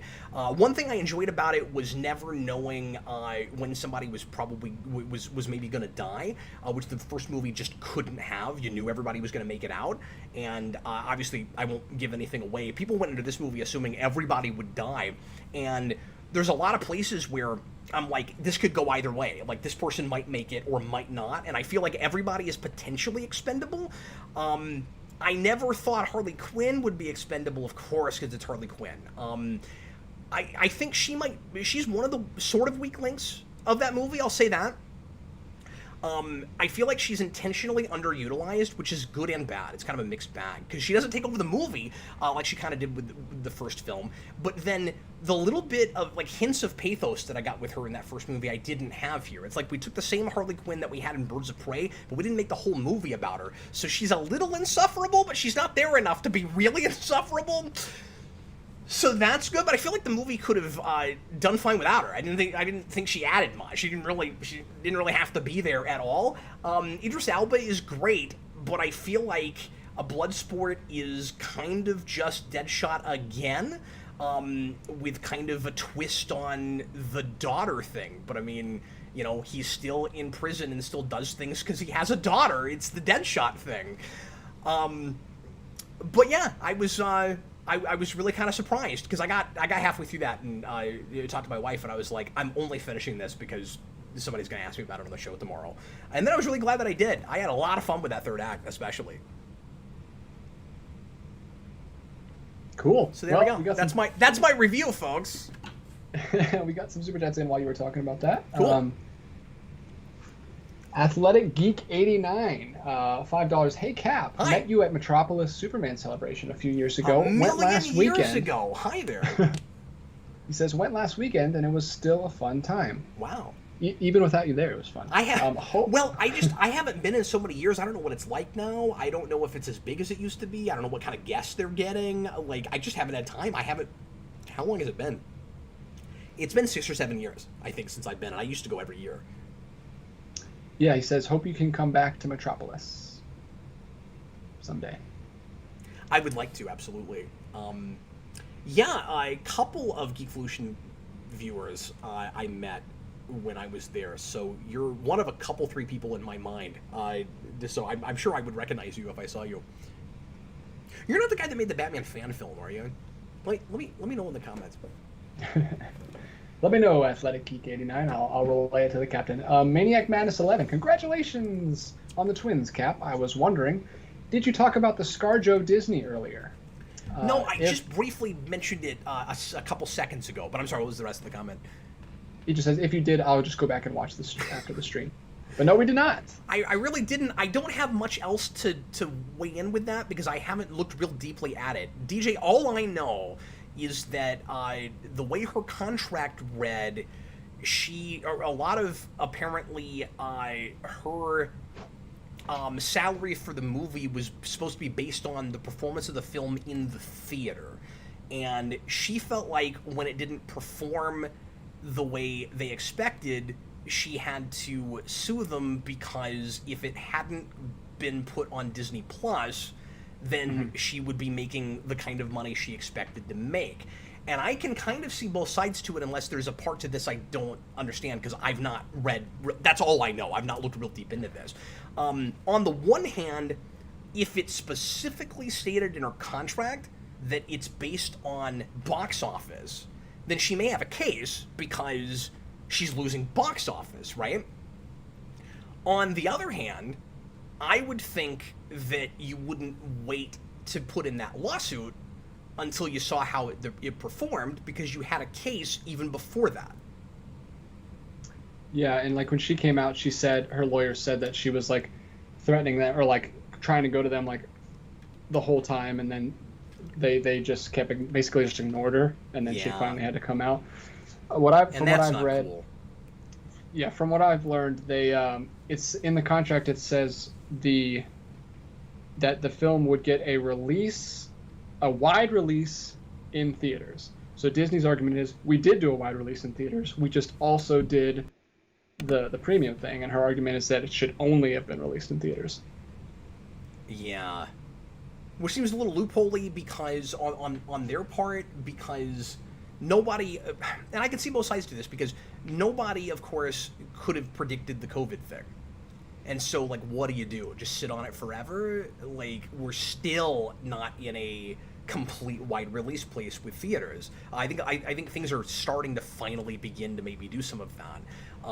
But then there's, the fear of another strain of the virus, and things could go back to the way they were, and so, like, everything's still up in the air. Well, it did get a wide release, according to, like wide means like a certain thousand number of theaters, and it did get a technically wide. Sure, but again, it's a technicality, because when she signs that contract, she's expecting it to be in as many theaters as the Marvel movies always have. Yeah. Of course, and everybody's at that point on board with, like, it's not a thing that you would think to word in a contract, Like, if anybody saw this coming, if anybody saw a pandemic coming, you'd specify a number of theaters. From here on out, they probably will, with this as precedent. I would imagine. I don't know. But I can see where she's coming from. I think she sort of kind of has a case, but at the same time, on playing devil's advocate for a second, I guess, on the other side of this, on the Disney side, it's like, well, why didn't you sue even before it was released? Why didn't you sue when you first found out that it wasn't going to be in as many theaters as you thought? Because it seems like she only did it because it didn't perform as well as she was hoping it would. I don't know if I'm right about that. That would be the only reason that she would have to do it. But the weird thing is, like, HBO Max settled with everybody. Like, when they came out, and, like, Patty Jenkins was really mad at them, and Gal Gadot was really mad at them for releasing everything on HBO Max, they just, like, threw a bunch of millions of dollars at them, and they satiated them. But Disney didn't do that with Scarlett Johansson. They just ignored her. But they probably could have done that and avoided all of this by just giving her some money, because that's all she wanted. And I'm obviously not saying I'm on Disney's side with this, because they seem to be handling this kind of slimily, which is not surprising to me with that company. But I'm just saying that I think she's going to have an uphill climb with that. Yeah, I watched a video about a lawyer's take on it, and he said the key thing in the contract is that it says a wide release in theaters, and if they had two separate releases, so she might have a case with that, just based on if it's plural or singular. Which is fascinating. Senior Nerd says Feige was against the Disney Plus premium release, and it's embarrassed by Disney handling with Scarlett suing them. I still don't get why they felt the need to do the premium thing with this movie. By the time they finally decided to release it, it seems like, and maybe I'm saying this in hindsight, but it seems like they could have gotten away with more theaters at that point. Are they really making that much more with premium? Like, everybody's complaining about the premium access thing. Nobody likes it. I don't know how much money they're actually making with it, but it doesn't make them look good. Well, it did so good with Black Widow, they actually released the numbers on that one. Oh, really? Because they wanted to make it look like it was making more, because with its opening box office weekend, it was great for pandemic numbers, but it's not like anything close to the other Marvel movies. But because they had the big, like, what was it, like, I don't know how many million it was that they made off of, was it another 2? I don't know. I could look it up, but yeah, they actually released the numbers on how Black Widow did.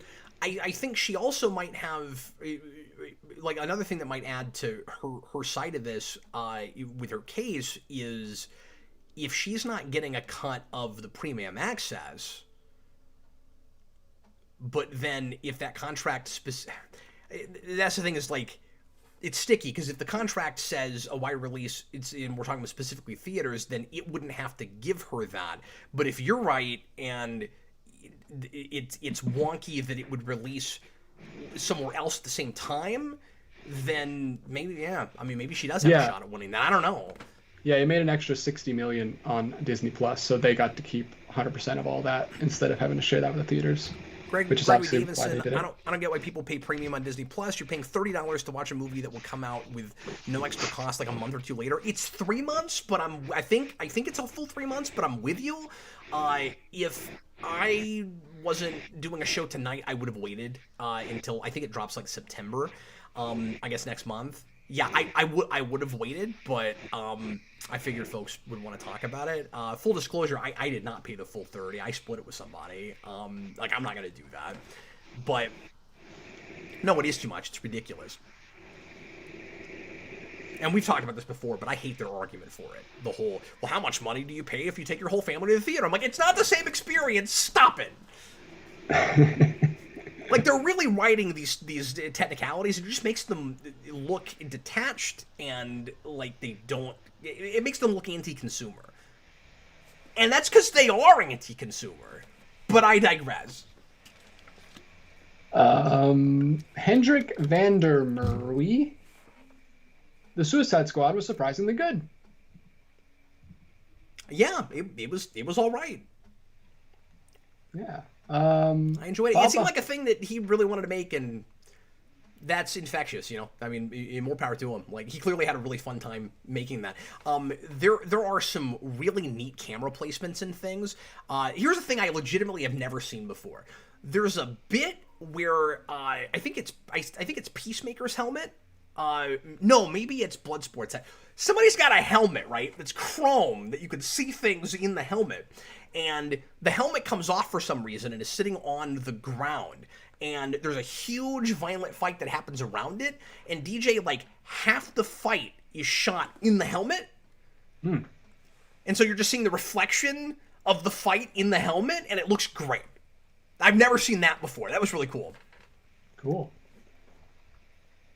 And I also really like the bit, I'm going to try not to give too much away, but there's also this bit where Bloodsport is on, is at the, like, top of a building, and he drops several stories through floors, but, like, one at a time. And that was legitimately funny.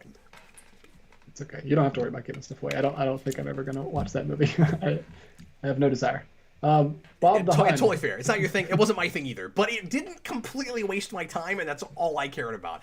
And did have a really good sense of, I think, heart and pathos by the end of it. I really like the kind of ideological conflict between.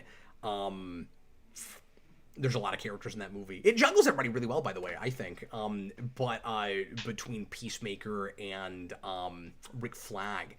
And that was the thing that, one of the big things that really finally perked me up, where I was like, oh, there's like something to this movie, okay. And then I was able to really start to grab onto character stuff. Bob the Hun. The MCU film's humor is trying to make you laugh hard and not levity. The comedy is half the reason people go. All blockbusters are like this, sadly. They're action comedies and not action films.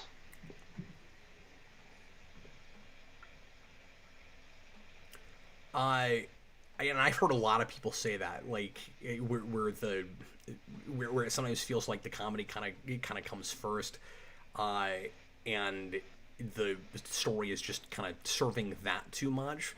I don't go that far with some of those movies, but when it feels like that in the moment, it makes the whole movie feel like that, even if it's not. Mm-hmm. Dig and Spear, I only really cared about Ratcatcher. I didn't mention Ratcatcher. I was surprised to like that character as much as I did. I thought doing the Ratcatcher 2 thing was great. Again, the way that movie leans into comic book superhero tropes is just wonderful. A lot of stuff, not just obscure characters you never thought you'd see on the big screen, but also just stuff that comics do that movies don't. A lot of that in that movie that I as a comic fan, really appreciated. Did anybody else get Doom Patrol vibes from that movie? Because I really had that. Did someone have like a really, really plastic looking fake cyborg thing on his eye? No, that's Titans, but No, that's Doom Patrol. Cyborg's in Doom Patrol. is And he's got Cyborg like also the in worst, Doom Patrol? the worst Well, thing. those shows are in the same universe and they cross, so I couldn't remember where Cyborg was, but yeah. Oh, okay. Yeah, I haven't seen Titans. No, I can't believe it's on like season 3 already. Nobody had that, but I don't know. That looks bad, but Doom Patrol has a lot of really nice effects. Yeah, that's why it stands out. Maniac Madness 11, are you excited about the addition of Kang in the MCU? Where do you think the MCU is headed now that it's opened the multiverse? I want to be. I've been hearing people throw Kang around a lot more, so I'm going to assume that they're set up for that at the end of Loki, but I don't know that for sure because I've been trying to stay away from spoilers as much as I can. So sorry if I just spoiled a thing that actually is in that, but that's me saying I don't know if that happened, but people are suddenly talking a lot more about Kang, so I'm assuming so. We knew Kang was coming because he's been announced for the third Ant-Man movie, Quantum Mania. And so, as I said before, I want to be excited about that, but that being the first big place we're supposed to see him, it's hard for me not to be cautiously optimistic. Or as I heard somebody on the Discord write the other day, cautiously pessimistic, which I may be feeling more of. I'm not sure. Just depends on how you like. It's a glass half full, glass half empty kind of question. So yeah, I mean, I'm not a big Kang guy. I have not read a lot of stuff with that character, but I know folks like Dan Torrey who are obsessed with Kang, and I want to be, excited about it because he's a fairly cool character. I just haven't read in enough different things. He was great in. I think he's the big bad in Uncanny Avengers. I liked him in that. Jedi Knight, how would Superman fare in a world like real life? Minus the superhero genre, how would he fare? Would people accept him? How would society change? I'm sorry, who were we talking about? Superman.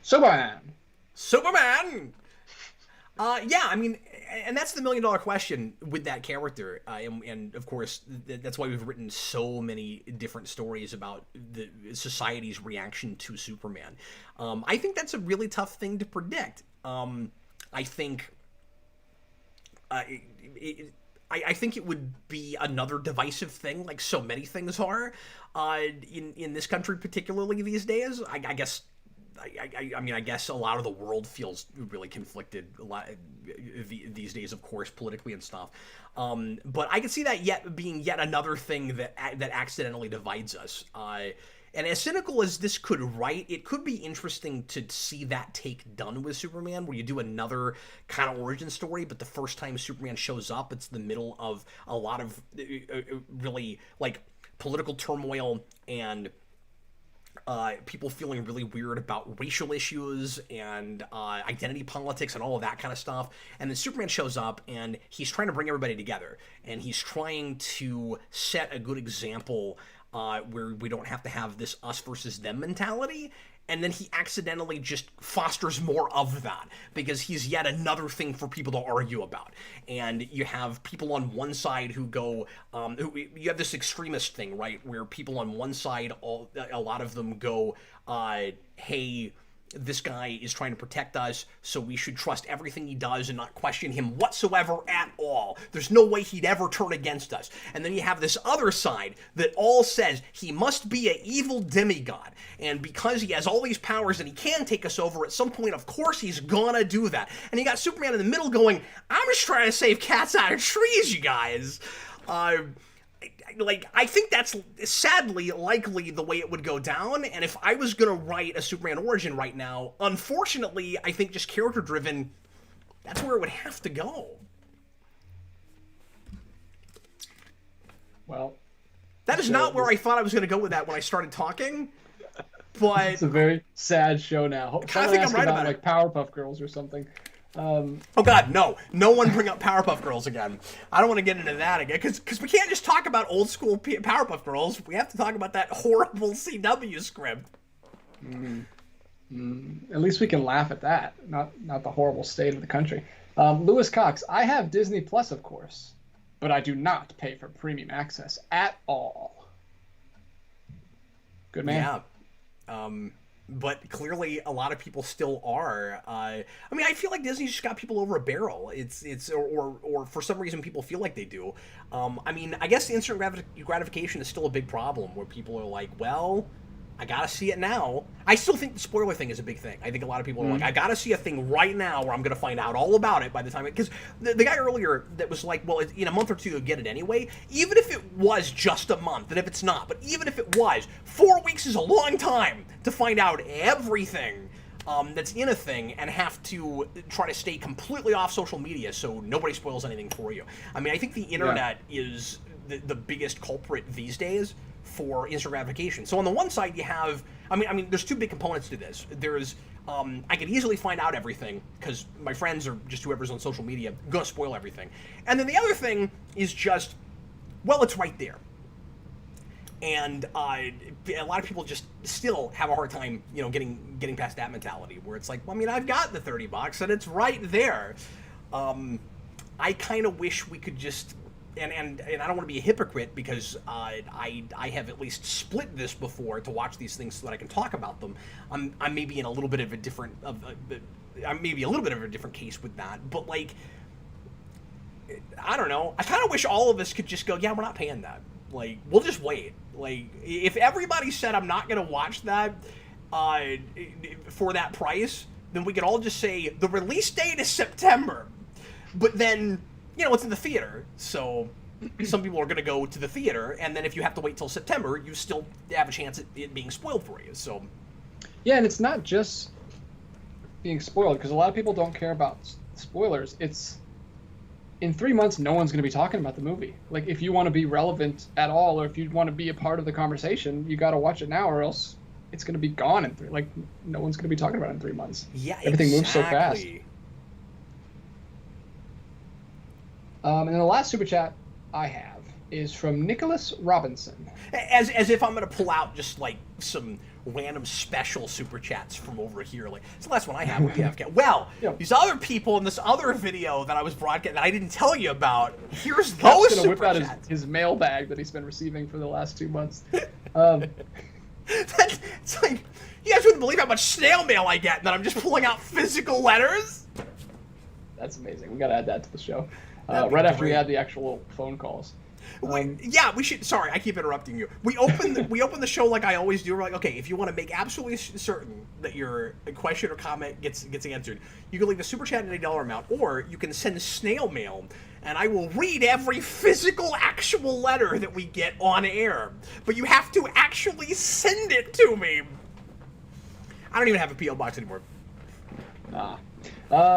Nicholas Robinson, congrats on the infants. Thank you very much. Does it mean that watching The Boys and or The Expanse is no longer an option for you? It makes it harder, certainly. I mean, I got to do that kind of thing, you know, up late at night. But yeah, the babies don't change that so much. I mean, I've already got, you know, 3 kids before that are gonna, you know, be upstairs with me that need my attention, and I'm not gonna be able to watch a show like that out in the open. So, like, I would have to go into another room, of course, without them, which I usually do when I have to watch, you know, rougher, more violent stuff. But the girls just make it hard to do anything that I need to, you know, actually sit down and focus on. Which is why a lot of newer stuff I haven't seen yet, or I didn't see until just today. The girls were really easy on us today, so Sarah was able to take care of them and let me come downstairs and get some stuff watched. And I was just kind of on call and ready to go upstairs if she needed me, but luckily she didn't, so that was good. And then we've got some help tonight because her mom's here. Oh, cool. But anyway, so yeah, it just the girls, more than just rated R rough stuff, they just make it hard to focus and pay attention to anything, certainly. So I've been watching a lot of stuff like in the background. Sarah and I have been binging through TOS again, which I haven't watched in order in a long time, and then maybe ever entirely. But we've been doing that, and I've been watching through... I'm going to try to watch through all of the DCAU finally. And I've been watching through Superman, which I haven't done in a long time, and that's been a lot of fun. And a few episodes I totally forgot about. Just don't even remember having watched. I know I've seen that entire show, but... Wow. And then the second part of his super chat was, I miss the visuals in Superhero Rewind. I do too. I miss them as well. And I go back and forth on it a lot. I don't think at this point I'm ever going to be able to bring them back. I mean, I don't want to say... I like to go never say never, but if I did try it again finally, I would want to go back to all the ones that I haven't had stills in and put them in, and I don't have time to do that. And I just don't have the time to do it in general because I want that show to just be the length it needs to be, and they tend to go long now. We've got the podcast feed now, which I know some folks really appreciate, and folks have gotten used to listening to it on audio. In a perfect world, DJ, I would have a visual version on YouTube, regardless of whether or not I'm able to monetize it, and then I'd have an audio version on Spotify. But I just don't have the time to make it, and you still have the worry of some of them getting blocked where you can't even watch them on YouTube. And then you'd have a lopsided thing where you'd have some that just aren't even on YouTube that nobody can watch, and I wouldn't like that even with the podcast feed. So yeah, I mean, I still get complaints about it. I still complain about it. I don't like it. It's not great, but it does make it easier to make that show. And I realize I haven't made that show in a while, but I have really good reasons for that. All right, one more super chat just popped in from Cali versus Ack. Cali versus Ack. Hey Cap, not trying to bring up life stuff, but want to share my Gamma passed suddenly today, and I didn't respond to her call on Tuesday. Tomorrow's not for sure.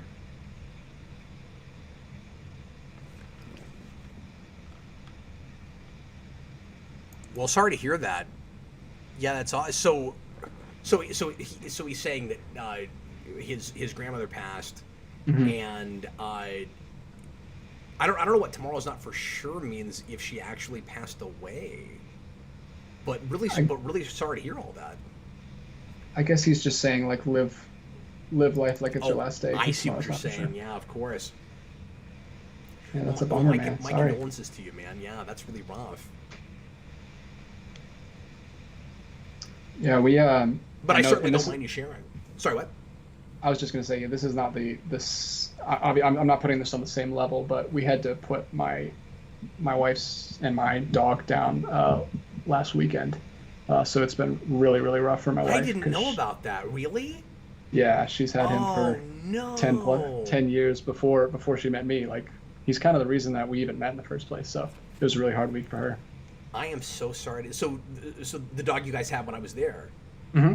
Hendrix, yeah. You've had to put. Oh no, that's really sad, man. I'm sorry to hear that. Yeah, it just kind of came out of nowhere because they're supposed to live like 18 years and he was only 10, so she was just really shocked by it. But Absolutely. he had cancer in his liver that was really aggressive, and even if they did surgery, it probably wouldn't have been a good life for him. So we didn't have a choice. But yeah, man, sorry, Callie, that you're going through that. That sucks. But not to change the subject too abruptly, but it's my job. Mr. Sure, Roboto. Yeah. Now we got to switch gears. That's the format of the show. Sorry. Yeah.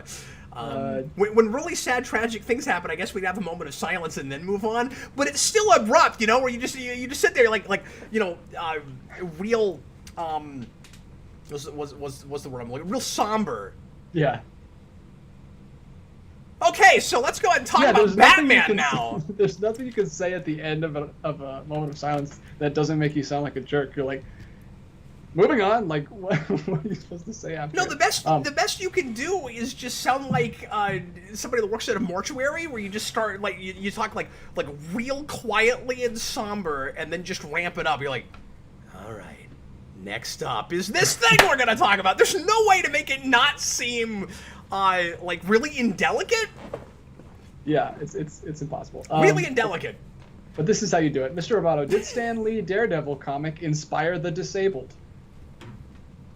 That was a little more somber than I thought. I have heard, yeah, more serious at the very least. I feel like I've heard Stan Lee talk about, and I'm sure there's some truth to this. At least because some of it was like in letters pages and stuff.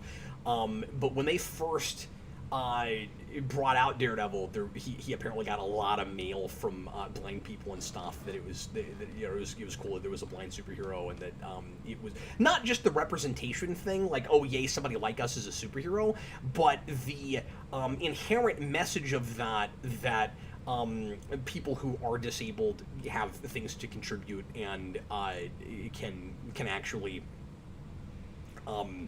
make a difference, and might be able to do more than you would expect that they can.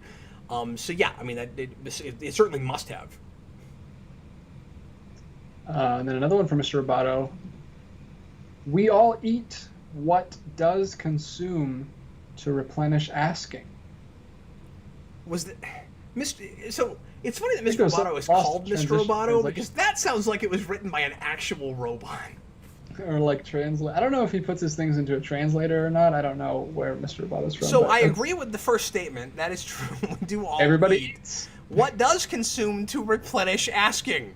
I can't begin to decipher that, but I really enjoyed reading those words in the order that you've listed them. That is fascinating. I feel like we could spend another hour trying to get to the bottom of that. Just trying to figure it out, yeah.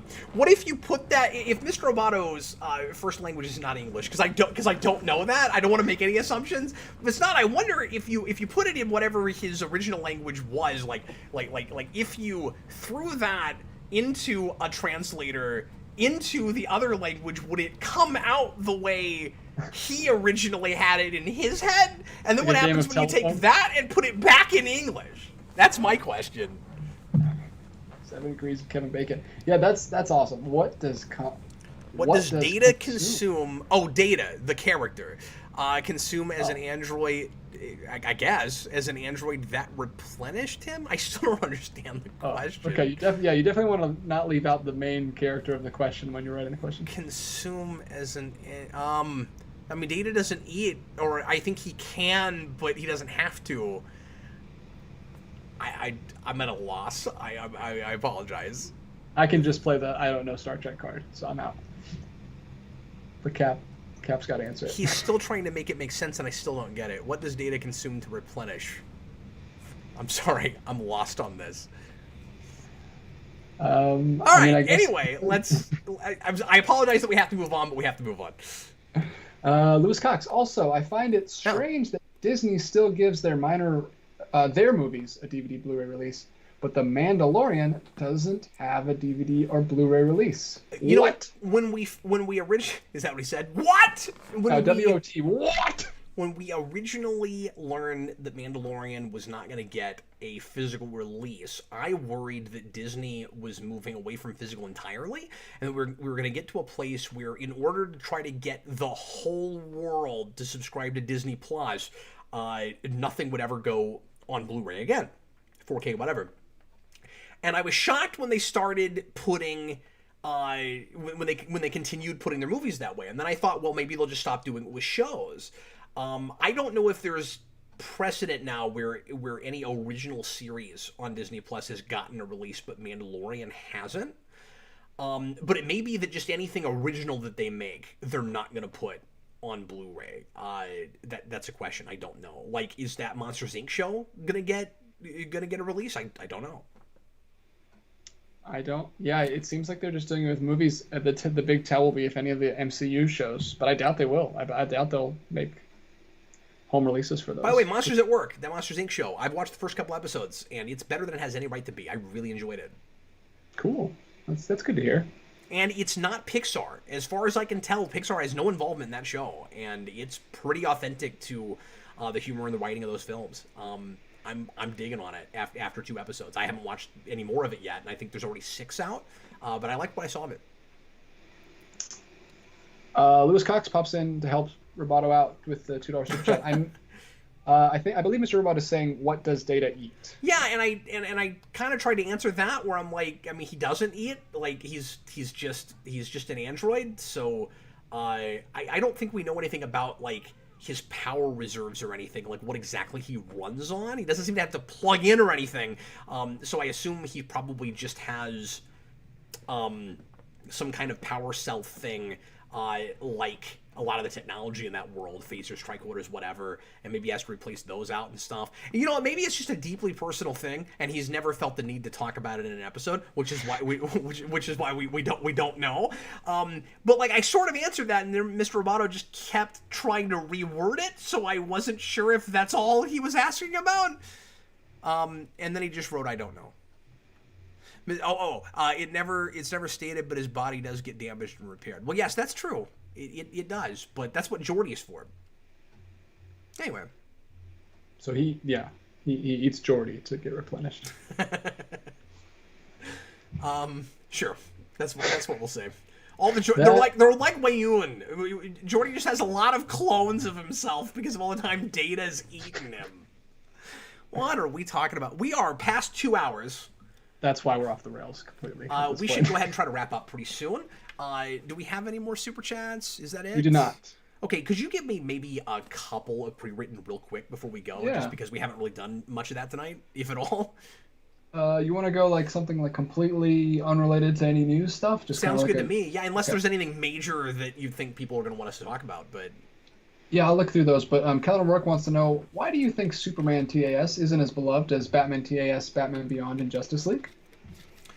I think it has a lot to do with Superman's relatively lamer rogues gallery.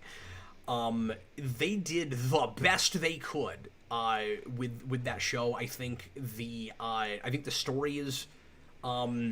Because just like Batman, it's of course a lot of bad guy of the week episodes. They do the best they can with that. It's just a lot of those characters aren't inherently compelling, and I think they did the best they could with a lot of them. I like their Metallo better than a lot of Metallos. I like their Parasite better than a lot of Parasites. But at the end of the day, it's still Metallo and Parasite. I don't really care that much. Like, if I was gonna do... The problem is that you're doing another 20-minute action show for kids, and so they make them as character-driven and thoughtful as possible, but at the end of the day, the kinds of stories that I would be interested in Superman are not the kind of, for the most part, the kinds of stories that are going to appeal to their main demographic, and they're really walking a line where they're not making a show that is exactly specifically for kids, at least in the way that it's written, but it still has to appeal to them or the thing's not gonna sell. So I'm not as interested in action stuff with Superman as I am the more, you know, kind of cerebral sorts of stories, and they do a lot of good sci-fi stuff in that. But I also think a lot of it has to do with, at the time, especially the relative lesser popularity of Superman than Batman. Remember, we're talking about a period where Superman was not selling well in comics. Nobody seemed to really care that much. We even had a hard time keeping Lois and Clark on the air, and all the way up until, you know, it finally got canceled in that 4th season, and we had to kill him before he sold books. And that tells you everything you need to know about how people felt about Superman right then. And so, but I also think it has a lot to do with the atmosphere. Batman is just, I think, indisputably a really rich visual atmospheric show that looked like nothing else that had ever been made before. And Superman, by contrast, has to be a brighter, more chipper looking thing. And they're both inspired by Fleischer, but it looks a lot more like just straight up Fleischer because it is Superman. It is the stuff that Fleischer was actually doing. And so at the time, when you're in the kind of image era of comics and stuff, and I don't know, you've got, I was gonna say you've got darker movies and stuff, but you've also got a lot of like really cheesy, you know, like cheeseball family movies and stuff coming out right then too. So I guess you got both of those things happening. But I still think you're in an edgy enough period that show is just not going to appeal to people as much as a Batman. And so once you mix a bunch of other superheroes with Superman, people start to care more. So that's my thinking. One more. Blue Dragon 5, The Welder. Yeah. What are your thoughts on the FF's 60th anniversary this Sunday? And what's one thing you want to see in the MCU's attempts? I didn't even realize that that was this week, but so wow. I don't guess I have thoughts except, wow, all this stuff is getting really old. I wish Fantastic Four had decent comics. I mean, I'm out of the loop right now, but Dan Slott was writing it for a while, and it was atrocious. And I think Marvel knew it because they took him off it relatively quickly. And somebody else is writing that now. I don't know who, but maybe it's gotten better. I don't know. But I wish I cared about Fantastic Four right now. I wish anybody cared about that. I hope it's great with MCU. What was the end of that? What's one thing you want to see in the MCU's version? I've answered this a lot. Of course, my stock answer was Galactus because I have the same thing that I do whenever anybody asks me, what's your favorite thing about DC. It's like just Batman. Like, just Batman's my thing. With Fantastic Four, it's Galactus. Like more than even the Fantastic Four. So that's the main thing. However they end up integrating that into MCU, I kind of don't want more origin stuff for the Fantastic Four, because that is one of those properties. We keep doing that, and that's one of those properties where it's not like Batman in my mind. They could win me over on it, but that inherently doesn't have a great origin story. It seems like it's just, they get powers, go.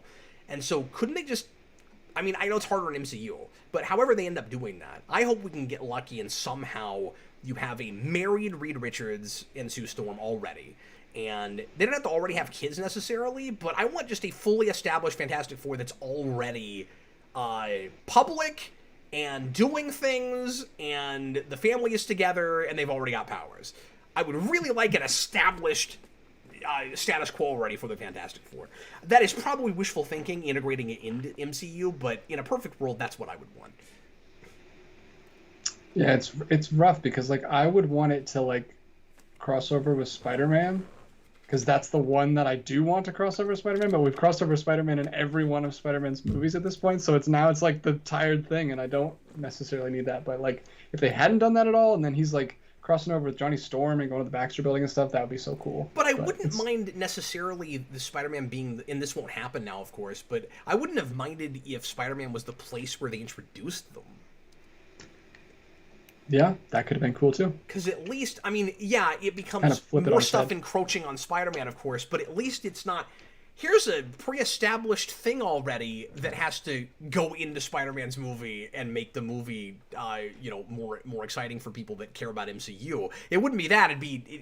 Finally, it would be Spider-Man up front first, and then I would like it more. Yeah, exactly. I'm going to do one more. Sure. Oh, I'm interested to know this. Mutali. Yeah. What are your thoughts on the the second Venom Let There Be Carnage trailer? Oh, have you seen it? I've not gotten around to seeing that yet. I forgot that dropped. Dan mentioned it earlier, and I was like, oh, I should have watched that before the show. Yeah, I missed that. Sorry, guys. I have not seen it either.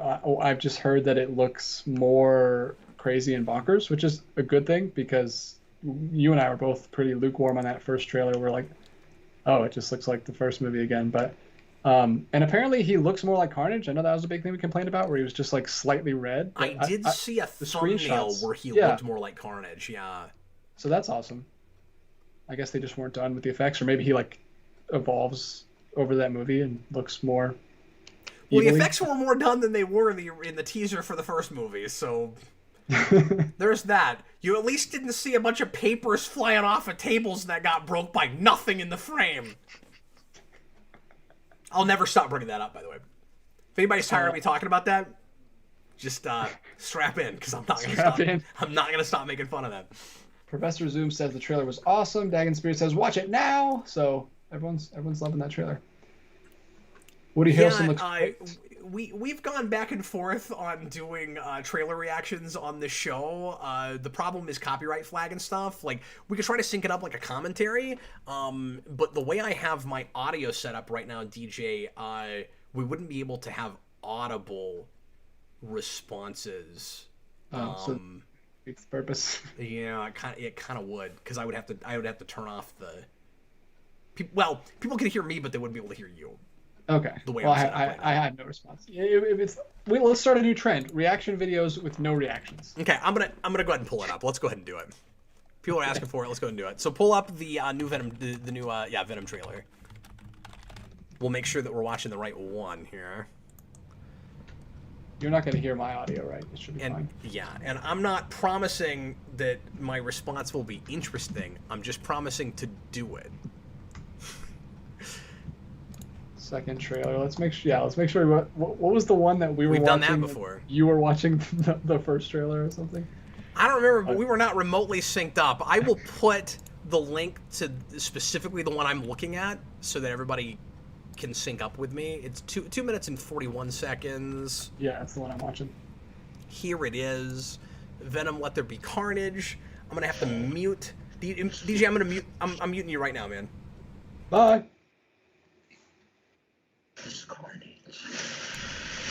Oh wait. Okay, sorry. I muted myself and not you. All right, about to start this. Everybody sync up with me if you want to watch it with us. I'm not putting it on screen because I don't want to get copyright flagged in this video. Everybody, please press play right now.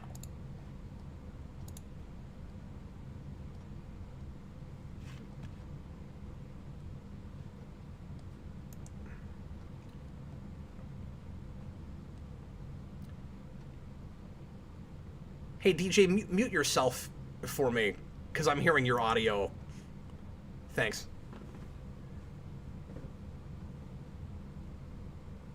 I mean, he's always over the top, but wow.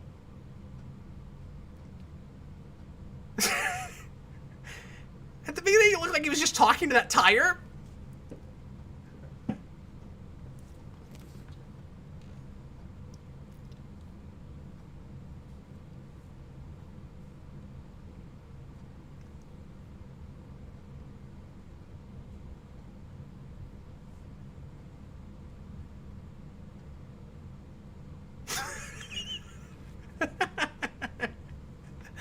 They pause it like he's gonna go somewhere else with that.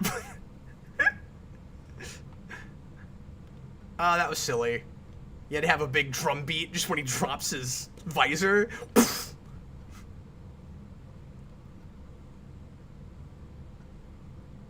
Oh, there he is.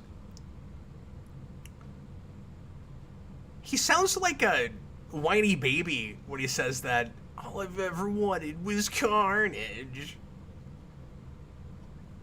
Yeah, he looks all right. We are doubling down on this song. Ooh, I like that outfit!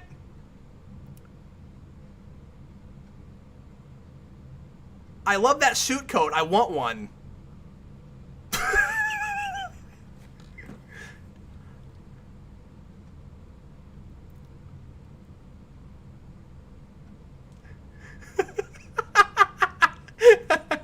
There's no one there! Oh, they're in a church!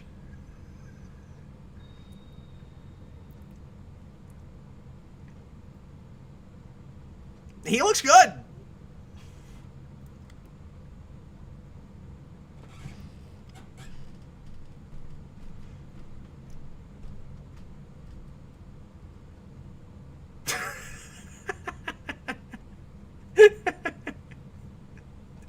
I love the Venom voice. I love it so much. Okay, DJ, I'm bringing you back in, buddy.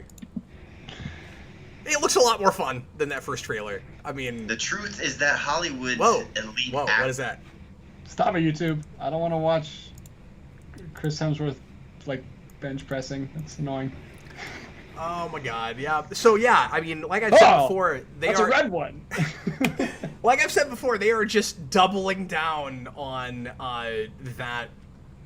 that goofy tone from that first movie. But you know, if I get, so I mean, again, not of course exactly what I want, but if I get that Venom voice just like bantering and arguing with Eddie Brock through most of that movie, I'm actually gonna be kind of happy because I love it. And like that's the thing that will get me through that. If it's just like, because it doesn't happen early enough in the first movie, and then for too long he's not you know, paired with Eddie. And that's the stuff that I really enjoyed in that movie. And they've got so much of it in that trailer. I'm like, okay. I mean, like, I'm a little more excited now just because there's so much Venom boys. Is Cletus Cassidy usually Southern? Or is he just doing that for this movie? He's like, all I ever wanted was carnage. Yeah, well, and he was pretty clearly doing a pseudo half-assed Southern accent at the end of the first movie. I always saw him as kind of Southern, but I wasn't sure if he was supposed to be. But yeah, I'm liking what Harrelson is doing with that. If it's got to be in that universe, it seems like the only way Carnage could be in that world.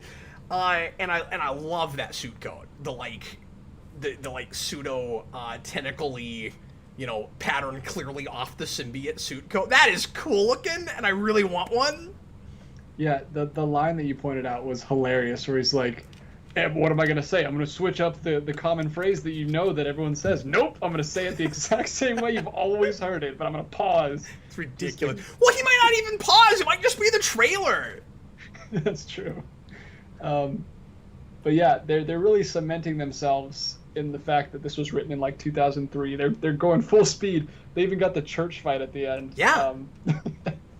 It looks terrible, but in the right way is for that franchise. Like, I just don't want it to be that first movie again, and I don't want it to be just, like, boring and generic. Like, it needs to either take itself more serious than that first movie did and kind of pivot, which it's clearly not doing. And, like, I still think you could have maybe done that. But if that's not what it's going to do, it needs to be, like ramp up the over-the-topness and just kind of own it, kind of in a Jurassic House kind of way. Are we gonna like do what we always do to Hulk and not let Carnage speak though? Because all he does is like Velociraptor squeal in the whole trailer. He doesn't like talk like this, like in the 90s show where he's always saying, man. Well, to be fair, that was Cletus Cassidy's voice though. Like, he didn't just sound like that when Carnage possessed him. That was Cletus Cassidy. That's just what Cassidy sounded like. So, yeah, I'm expecting, if he gets a voice, I'm expecting it to just be the same generic growly thing that Venom has. Maybe because that's also what Riot had. Yeah. I'll be surprised if he doesn't talk at all, though. It would be really weird if it was the Abomination thing, because, like, every others... We've only had 2, but the other symbiotes we've had so far have all talked. Yeah, well, Abomination talked, but Hulk... We always, like, made Hulk not talk for the longest time. Oh, I see what you're saying, yeah. But yeah, it might just be that trailer. Hopefully he talks. They just want to show the money shots of him doing the big growly thing. Because we only... In the trailers before with Venom, with that first movie, we only saw Venom himself talk in that one scene where he's like, we are Venom, and then that's not even what it was in the movie. Yeah. So we'll see. I'm sure that'll be... Devontae Brown says it's Woody Harrelson's regular accent. It kind of is. I think he's sort of doing a voice. Yeah, I think he's landing on a little thicker. I've seen him in a lot of movies. But yeah, that was fun. Yeah. We'll see. We'll see how it is. I'm more excited than I was, just because it looks like the kind of ridiculous it has to for me to enjoy it in that. Anyway. Yeah, I love that we're all just past it at this point. We're like, no one is worried about this being good or bad. We're just like, it's gonna be bad, but is it gonna be fun? It has to be the right kind of bad. It's very important. No question about that. Well, anyway, I think that's a good note to leave off on. Everybody, thanks a lot for watching. Hope you had a good time with us. We sure appreciate you being here. Broadcasted longer than I planned on, but that's kind of par for the course for us here. I can't promise when I'm coming back. We are still on hiatus. This was a break from hiatus to hang out with you guys for a little bit in the evening. I want to thank everybody for all the questions and all the super chats. You guys are wonderful. Thanks so much for the support, especially with our being off. And I'm not really doing the job right now, so I really, really appreciate that. I will come back as soon as humanly possible. Hopefully early fall, I'll be able to come back for at least Captain Logan shows. And there is a good chance that for the first few weeks at least, when I do come back, it'll only be live shows, and then I'll be able to start doing reviews again and stuff after that. And then after that, the plan is 2 to 3 videos a week when I come back to full time. Is about the best I can hope for right now. I say right now, for the foreseeable future. And we're going to be streamlining and making things a lot more about superhero and retro. But stay tuned. We'll be back. And we appreciate you guys so very much. DJ, you're awesome. Thanks for taking the time to do it. We put this together at the last minute, and so I really appreciate you doing it. Yeah, of course. I was so happy to be talking with you guys again. It's good to see you guys. If you want to see a little bit more of me, check out the Welder channel, The Welder, no space. We are 9 subscribers away from hitting 100. So make it happen tonight, you guys. Yeah, I'll finally be able to get a little URL tag, get that at 100 subscribers, so that'll be fun. But anyway, I'm just talking about movies that I wouldn't normally talk about on here, so not exclusively. I'm talking about superhero stuff and geeky stuff there too, but it's just a little broader where I can talk about movies that don't really fit here. So it's fun. I'm having fun engaging with you guys. The comments on the first video were really great. I really like talking to all you guys, so check it out if you're interested. I'll see you Thank you over guys there. so much for supporting that. I was hoping DJ would get some traction right away, and you guys did not disappoint, so thanks so much for doing that. Yeah, you guys are awesome. In the meantime, I was Captain Logan. This was DJ Martinez. Bye, guys. Bidding you farewell. See you later, folks.